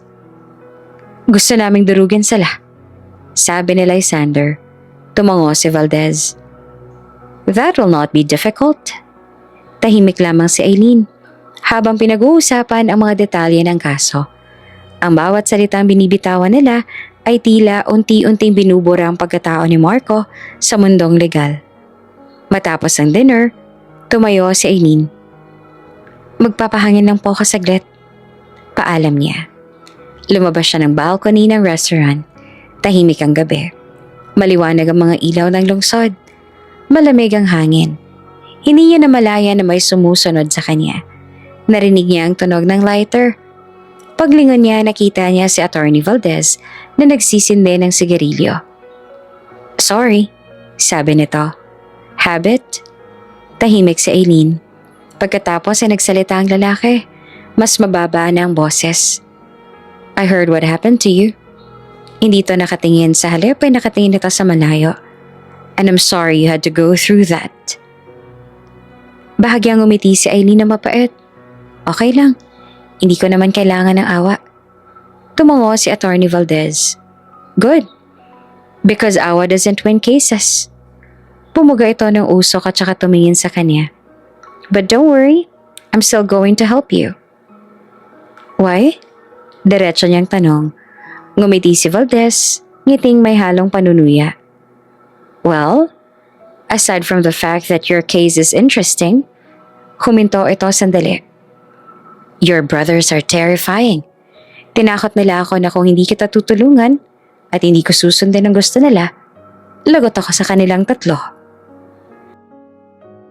Hindi napigilan ni Aileen ang mahinang tawa. So, you're scared of them too?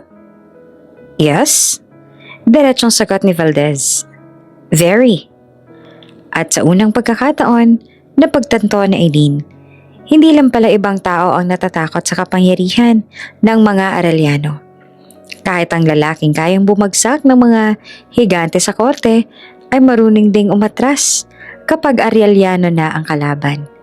Samantalang hinayaan niya lamang na maliitin at lait-laitin siya ng dati niyang asawa at biyenan.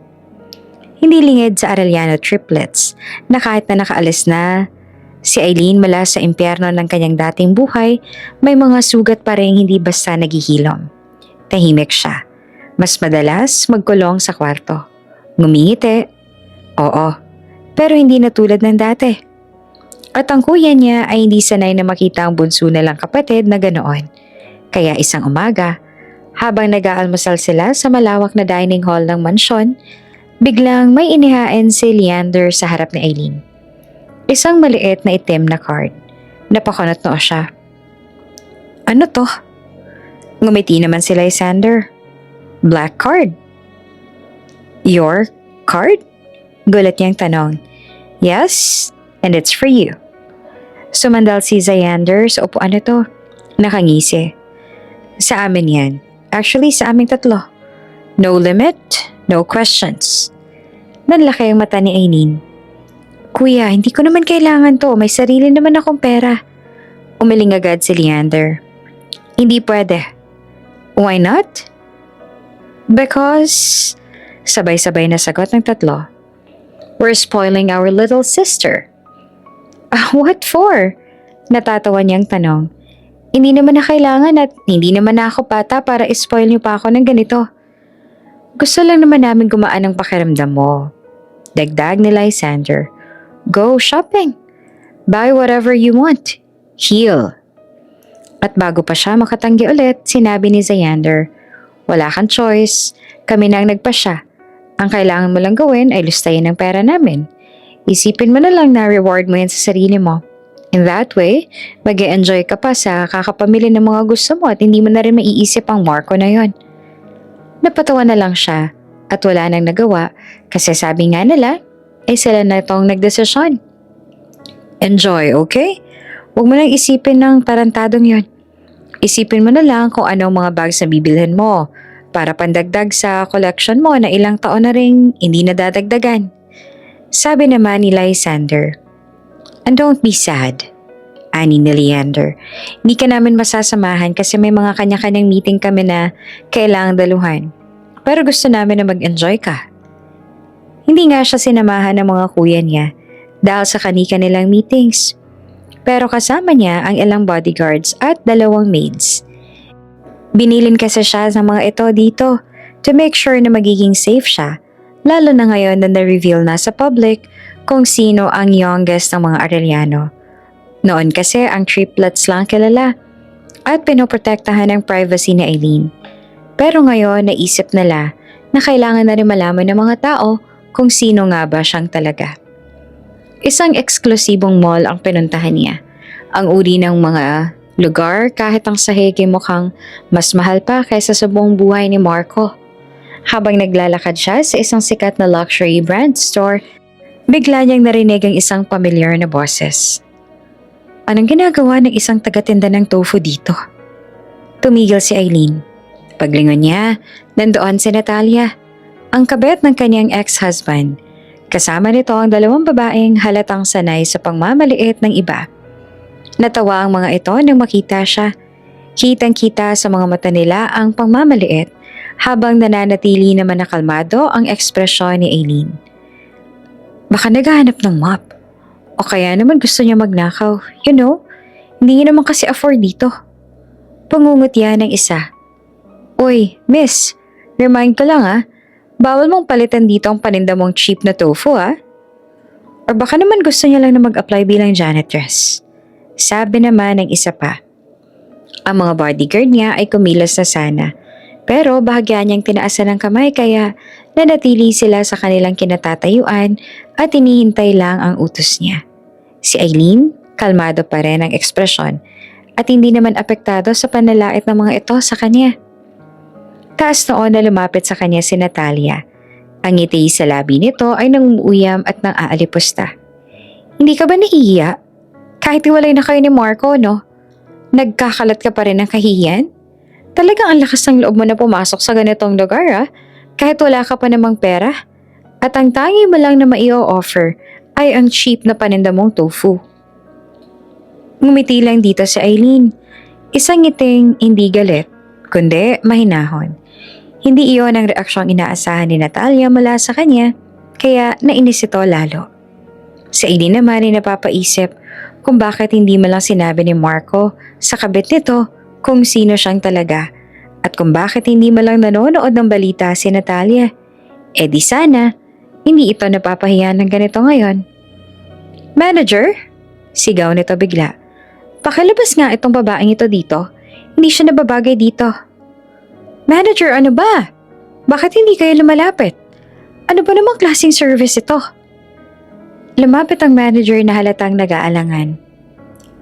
Ma'am, this is I don't care. Putol ni Natalia. May connection ako sa mga Arellano. Isang tawag ko lang, sarado tong shop na to. Kaya sundin niyo ang sinasabi ko. At gusto ko, napaalisin ninyo ang cheap tofu seller na to dito. Napatawat iling si Eileen kay Natalia. Tiningnan naman siya ng manager na halatang natatakot na. Nginitian niya lang ang manager bago muling tumingin kay Natalia. Tiningnan niya ito mula ulo hanggang paa bago sa wakas ay nagsalita siya. Talaga? May connection ka sa mga Arellano? Ngumiti si Natalia. Yeah, kilala ko ang mga Arellano. Mga kuya nila, close sa akin. Bahagyang tumingala at tumawa si Aileen. Ganun ba? Pero mukhang wala naman silang nabanggit sa akin na may ka-close silang kabit na kagaya mo. What? How dare you? Sa likod niya, sabay-sabay na umayos ang tindig ng mga bodyguards na balot ng pagtataka. Ang mukha ni Natalia at nagtaas kilay lamang siya dito. Manager, ano ba? Sigaw nito. Paalisin niyo na nga tong babae. Nakakababa ng level ng shop ninyo. Hindi siya nababagay dito. Pero ma'am, hindi po namin pwedeng gawin yan. And why not? Makalipas ang ilang segundo, may isang lalaki na nakasutang lumabas mula sa loob. Ang senior manager ng boutique. Ano pong problema, ma'am? Magalang nitong tanong. Agad na nagsalita si Natalia. Itinuro si Aileen. Yung babae na yan, tagatinda lang naman siya ng tofu. Wala yung pambayad sa kahit anong nasa tindahan na to. Paalisin niya na siya. Hindi ko ma-enjoy ang pagsa-shopping ko na nandito siya. Nakakasira ng view at nakaka-cheap, ha? Naputo lamang ang mahabang detanya ni Natalia nang biglang yumuko sa harap ni Aileen ang senior manager. Good morning, Ms. Arellano. Nalaki ang mga mata ng dalawang kaibigan ni Natalia. Ano? Bulong ng isa. Si Natalia ay napamulagat. What are you doing? Sigaw nito sa senior manager. Why are you bowing to her? Paalisin mo na siya. Umayos ang tindig ng senior manager. Seryoso ang mukha. Hindi po namin siya pwedeng paalisin dito, ma'am. And why not? Nagtitinda lang naman ng tofu ang babaeng yan. Hindi niya afford ang mga gamit dito. She can buy this whole brand if she wants to. Tahimik ang paligid. What? Nabulol si Natalia. Anong ibig mong sabihin? Humakbang ang manager palapit kay Natalia. Let me clarify. Mariin itong sabi.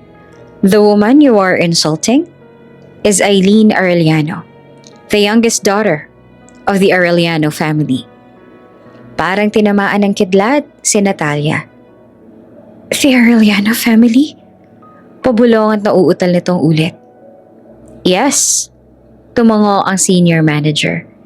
She's the youngest, at the same time, the most private. That's why her identity was never made public before. The family was protecting her. Napatingin si Natalia kay Aileen. Maputla na ang mukha nito, habang si Aileen naman ay kalmado lamang ang ekspresyon. Hindi naman nagyayabang pero sapat na para manliit ang mga ito sa kanilang sarili. But now that she's back, patuloy ng manager, she decided to be open about who she really is. Sandaling katahimikan. So how come? Mariing tanong ng senior manager kay Natalia. You didn't know the youngest daughter of the Arellanos. Hindi ba't ang sabi mo ay may connection ka at ka-close mo pa sila? Parang naubusan ng lakas si Natalia. Nanginig ang tuhod nito. Unti-unti, lumuhod ito sa harap ni Aileen. I'm sorry, Miss Arellano. I'm so sorry. Hindi ko alam. Hindi ko sinasadya na insultuhin ka. Patawarin mo ako. Pangako, hindi ko na uulitin to. Ang dalawang kaibigan nito ay umurong sa hiya. Tahimik lang si Aileen. Nakatingin kay Natalia. Walang galit sa mata niya. Stand up? Mahinahon niyang sabi. Nanginginig. Tumayo si Natalia. Ngumiti si Aileen at hindi mapanlait. Hindi mapang-ape. Kundi isang ngiting puno ng pag-unawa. It's fine. Sabi niya. I understand why you treated me that way. Napatingin si Natalia sa kanya. Nagugulahan. You only knew me as the tofu girl. The wife of Marco? The woman you stole him from. Bahagyang umiti si Aileen. So, I can't really blame you. Pero kitang-kita kay Natalia kung paano itong napahiya. At kung paano ito nahuli sa kasinungalingan nito na may connection daw ito sa mga Arellano. Sa huli, Sa halip na siya at ito mga kaibigan ni Natalia ang pinaalis sa shop. Ang mga staff ay nag-sorry sa kanya. Lumipas ang mga araw at talagang patuloy sa pag-spoil sa kanyang mga kuya kasi gusto nila na makalimutan niya si Marco. Enjoy ka lang, Eileen. Sabi ng kuya niya na si Leander na mabigay sa kanya ang ticket papunta sa Maldives para magbakasyon raw siya roon. At syempre, sagot na lang lahat. Huwag mo nang alalahanin yung dalawang basura, kami nang bahala kay Marco at sa kabit niyang yon. Tugtong ni Leander. Si Ruiz na rin ang humahawak ng karamihan sa galaw. Magbabayad sila sa'yo. Kaya ikaw, mag-enjoy ka lang. Napangiti si Eileen. Kahit may kaunting bigat pa rin sa dibdib. Thank you mga kuya. Mahina niyang sabi. I'm really lucky to have you three. The best kayo. But seriously, hindi ko na alam kung paano ko kayo mababayaran sa lahat ng ginawa niyo para sa akin. Tumawa si Lysander at bahagyang ginulo ang buhok niya. Hindi mo kailangang bayaran. Ikaw ang bunso namin.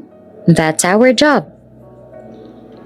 Tulad ng sinabi nila, nagbakasyon nga siya sa Maldives.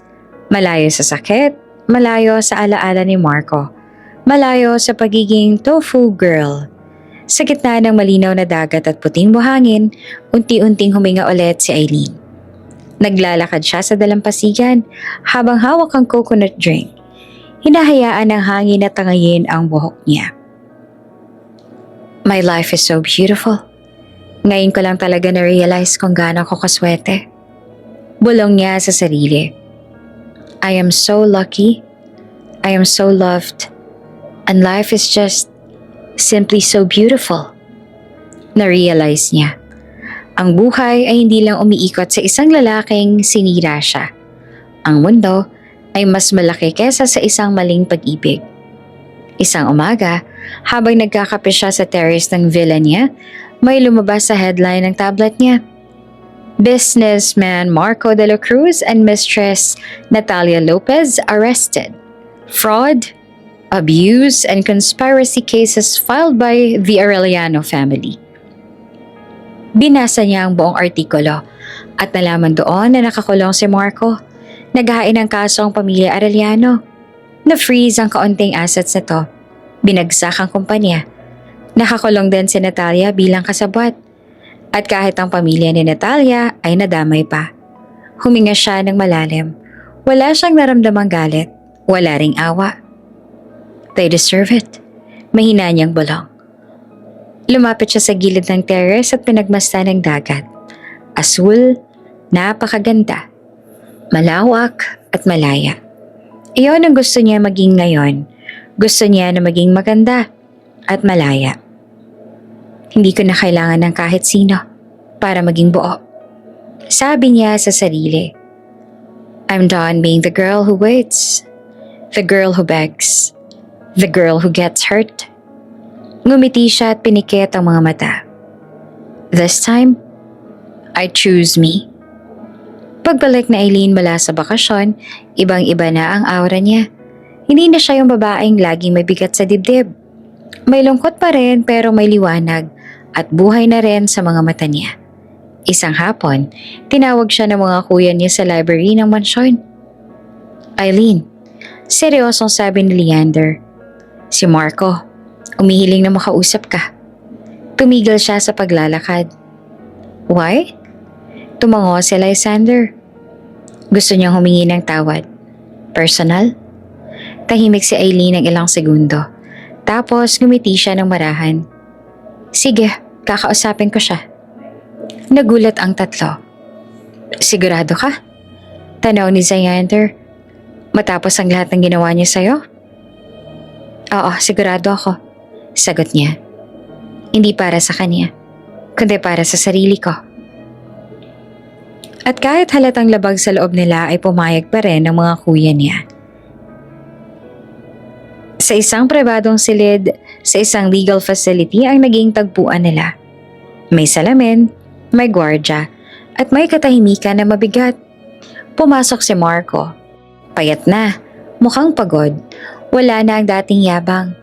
Nang makita nito si Eileen, bigla itong napayuko dahil sa labis na hiya at pagsisisi. Pero ano pa nga bang magagawa ng pagsisisi nito ngayon na nangyari na ang lahat ng ito? Eileen, nanginginig ang boses nito. Salamat sa pagpunta. Umupo siya sa tapat nito.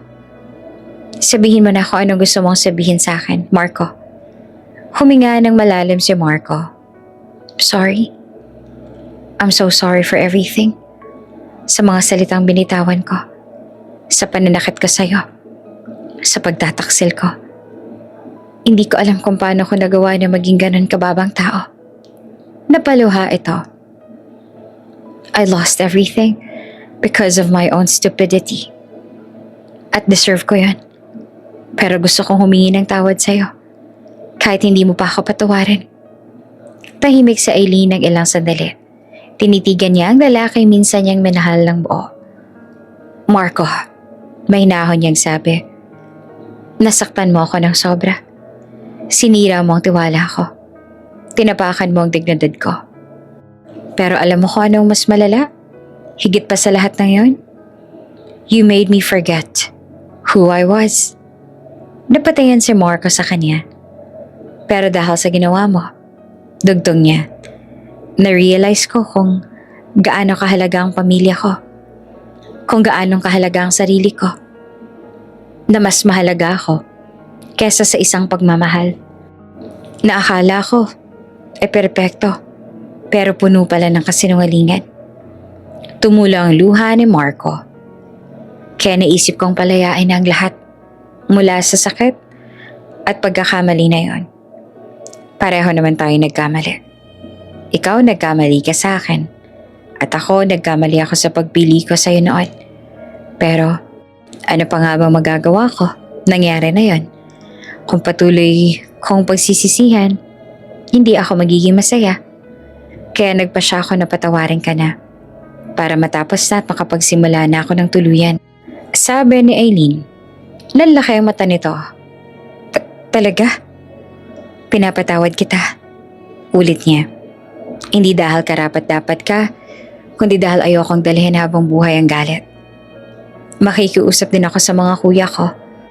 I'll ask them na bawasan ang kaso mo at paiklian ang sentensya mo. Hindi ko naman gusto masira ng tuluyan ang buhay mo. Eileen, pero huwag mong isipin na babalik tayo sa dati dahil ginawa ko to. Mahinahon ngunit matatag niyang dugtong.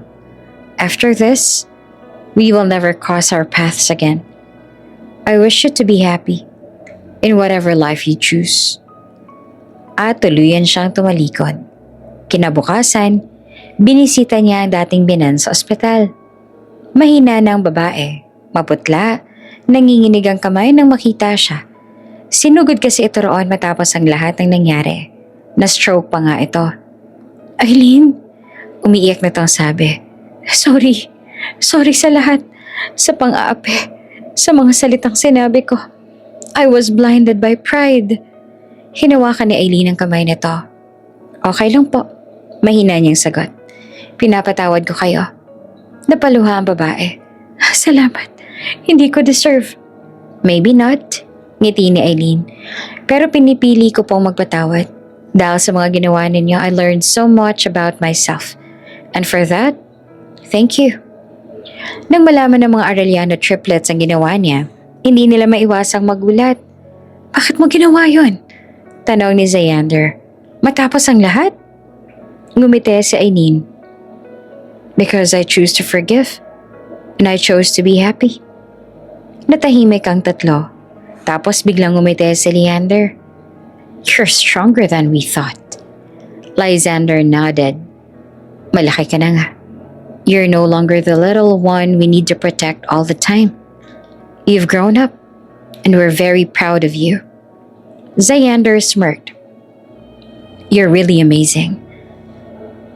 Swerte na mga yun at mabait ka dahil kung kami lang, papahirapan pa namin sila. Pero dahil ito ang pasya mo, syempre re-respeto namin yan. Salamat. Sagot niya. Matapos piliin ni Eileen ang magpatawad, hindi roon natapos ang kanyang pagbabago. Doon pa lamang talaga nagsimula. Sa unang pagkakataon matapos ang lahat ng sakit, pinili niyang unahin ang sarili niya. Hindi na siya ang babaeng umiikot ang mundo sa iisang lalaki. Hindi na siya ang tofu girl na nakatayo pag minamaliit. Isa na siyang Arellano na mulat sa sarili niyang halaga. Bumalik siya sa mga lagay na dati niyang mahal. Ang pagbe-bake, ang pagdisenyo, ang pag-aaral sa negosyo. Unti-unti, pinupuno niya ang mga puwang sa sarili niyang iniwan niya noon para sa isang maling pagmamahal. At hindi iyan nakaligtas sa paningin ng kanyang pamilya. Hindi nagtagal, sinama na siya ng mga kuya niya sa meeting ng Arellano Group. Sa una, tahimik lang siya nakinig, nag-o-observe. Pero kalauna, nagsimula na siyang magbigay ng ideya. At nagulat ang lahat. May mga insight siya sa market. May natural siyang pakiramdam sa kung ano ang gusto ng mga tao. May tapang siyang magsabi ng totoo kahit sa harap ng malalaking executive. At tama si Ms. Arellano. Sabi minsan ng isang board member, "That strategy will give us a better long-term return." Sa unang pagkakataon, naramdaman ni Aileen na hindi siya nandoon dahil anak siya ng Arellano, kundi dahil may kakayahan siya. Hindi nagtagal, nagsimulang mapansin ang husay niya. Nanalo siya ng Young Business Innovator Award. Sinundan iyon ng Outstanding Contribution and Family Enterprise. Habang hawak niya ang tropeyo, tumingin sa audience na naroon ang kanyang mga magulang.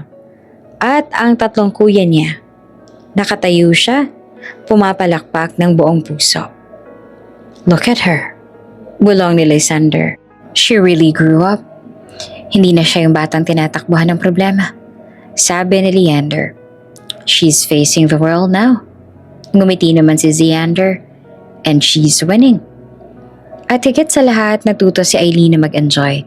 Nag-travel siya kasama ang pamilya.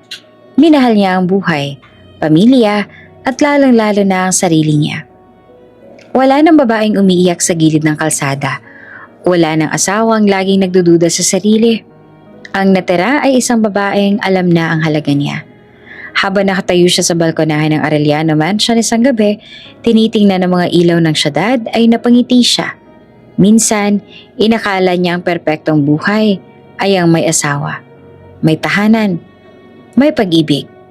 Pero ngayon alam niya na, ang tunay na respeto ay ang magbuhay na hindi ka nawawala sa sarili mo.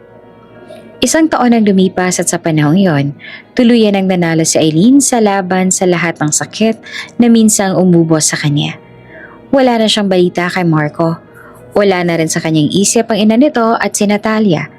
Hindi dahil nakalimot siya kundi dahil wala na silang buwang sa kanyang puso. Kaya, hindi na siya naganap ng anumang impormasyon tungkol sa kanila.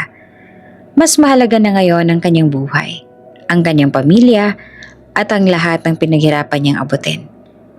Sa loob ng isang taon, mas lalo pa siyang naging aktibo sa Arellano Group. Hindi na lang siya ang bunso na inaalagaan.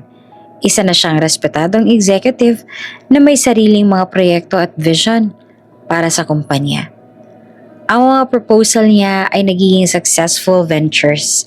Ang mga ideya niya ay nagdadala ng milyon-milyong halaga ng kita.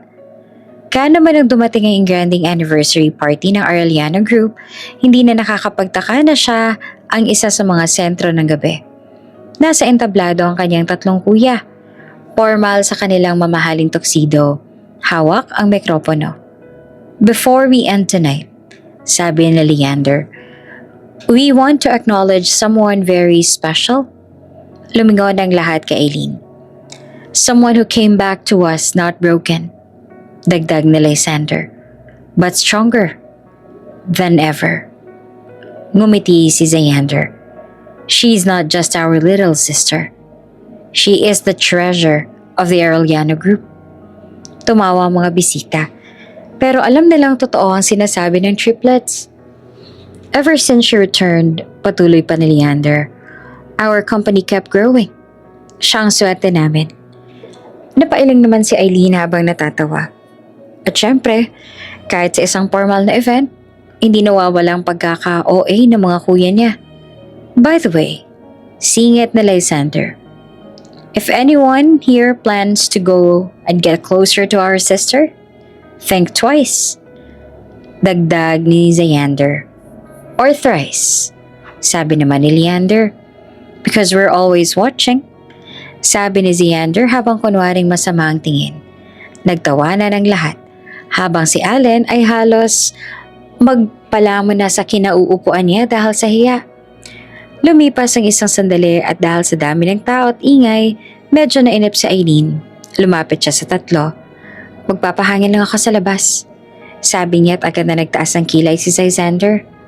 Sa labas? Mag-isa? Oo naman. Sabi ni Aileen. Sa terrace lang? Magsama ka ng bodyguard. Singit na Leander. Napatawa siya. Kuya, Trace lang yun. Hindi battlefield. I'll be fine. Nagtinginan ng tatlo at pumayag din kaya nagtungo na siya sa labas. Ang hangin sa labas ay malamig at presko.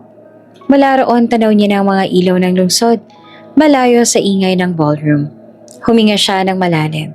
Hindi niya napansin na may papalapit. Miss Aileen?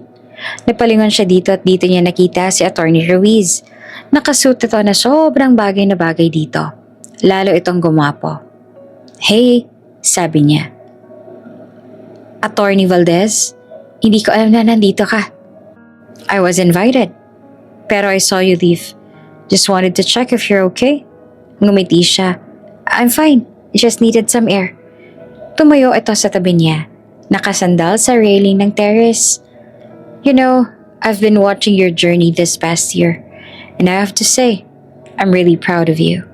Napatingin siya dito. Proud? Yes, sabi nito. From everything you went through to where you are now. I didn't expect that level of growth. Ngumiti siya ng bahagya. Thank you. Tama nga naman ang mga kuya mo kanina. Dagdag ni Ruiz. You truly are the treasure of your company. Medyo nahiya si Aileen. Coming from you, that means a lot. Saglit silang natahimik. Hindi awkward pero may kung anong biglang bumigat sa hangin. Parang may naramdaman silang pareho. Kahit di pa nila maintindihan.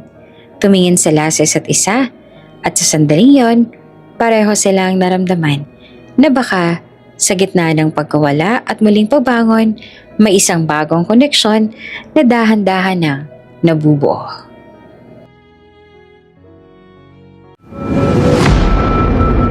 Kung bago ka pa lang sa channel na ito, Ate Jane TV, huwag kalimutang pindutin ang notification bell and subscribe button. Sana po hindi naman malaking abala sa inyo ang pagpindot ng subscribe button dahil ang kapalit po nito ay ang pagsuporta para makapag-produce ng mga libreng stories sa mga channels ni Ate Jane. Maraming salamat!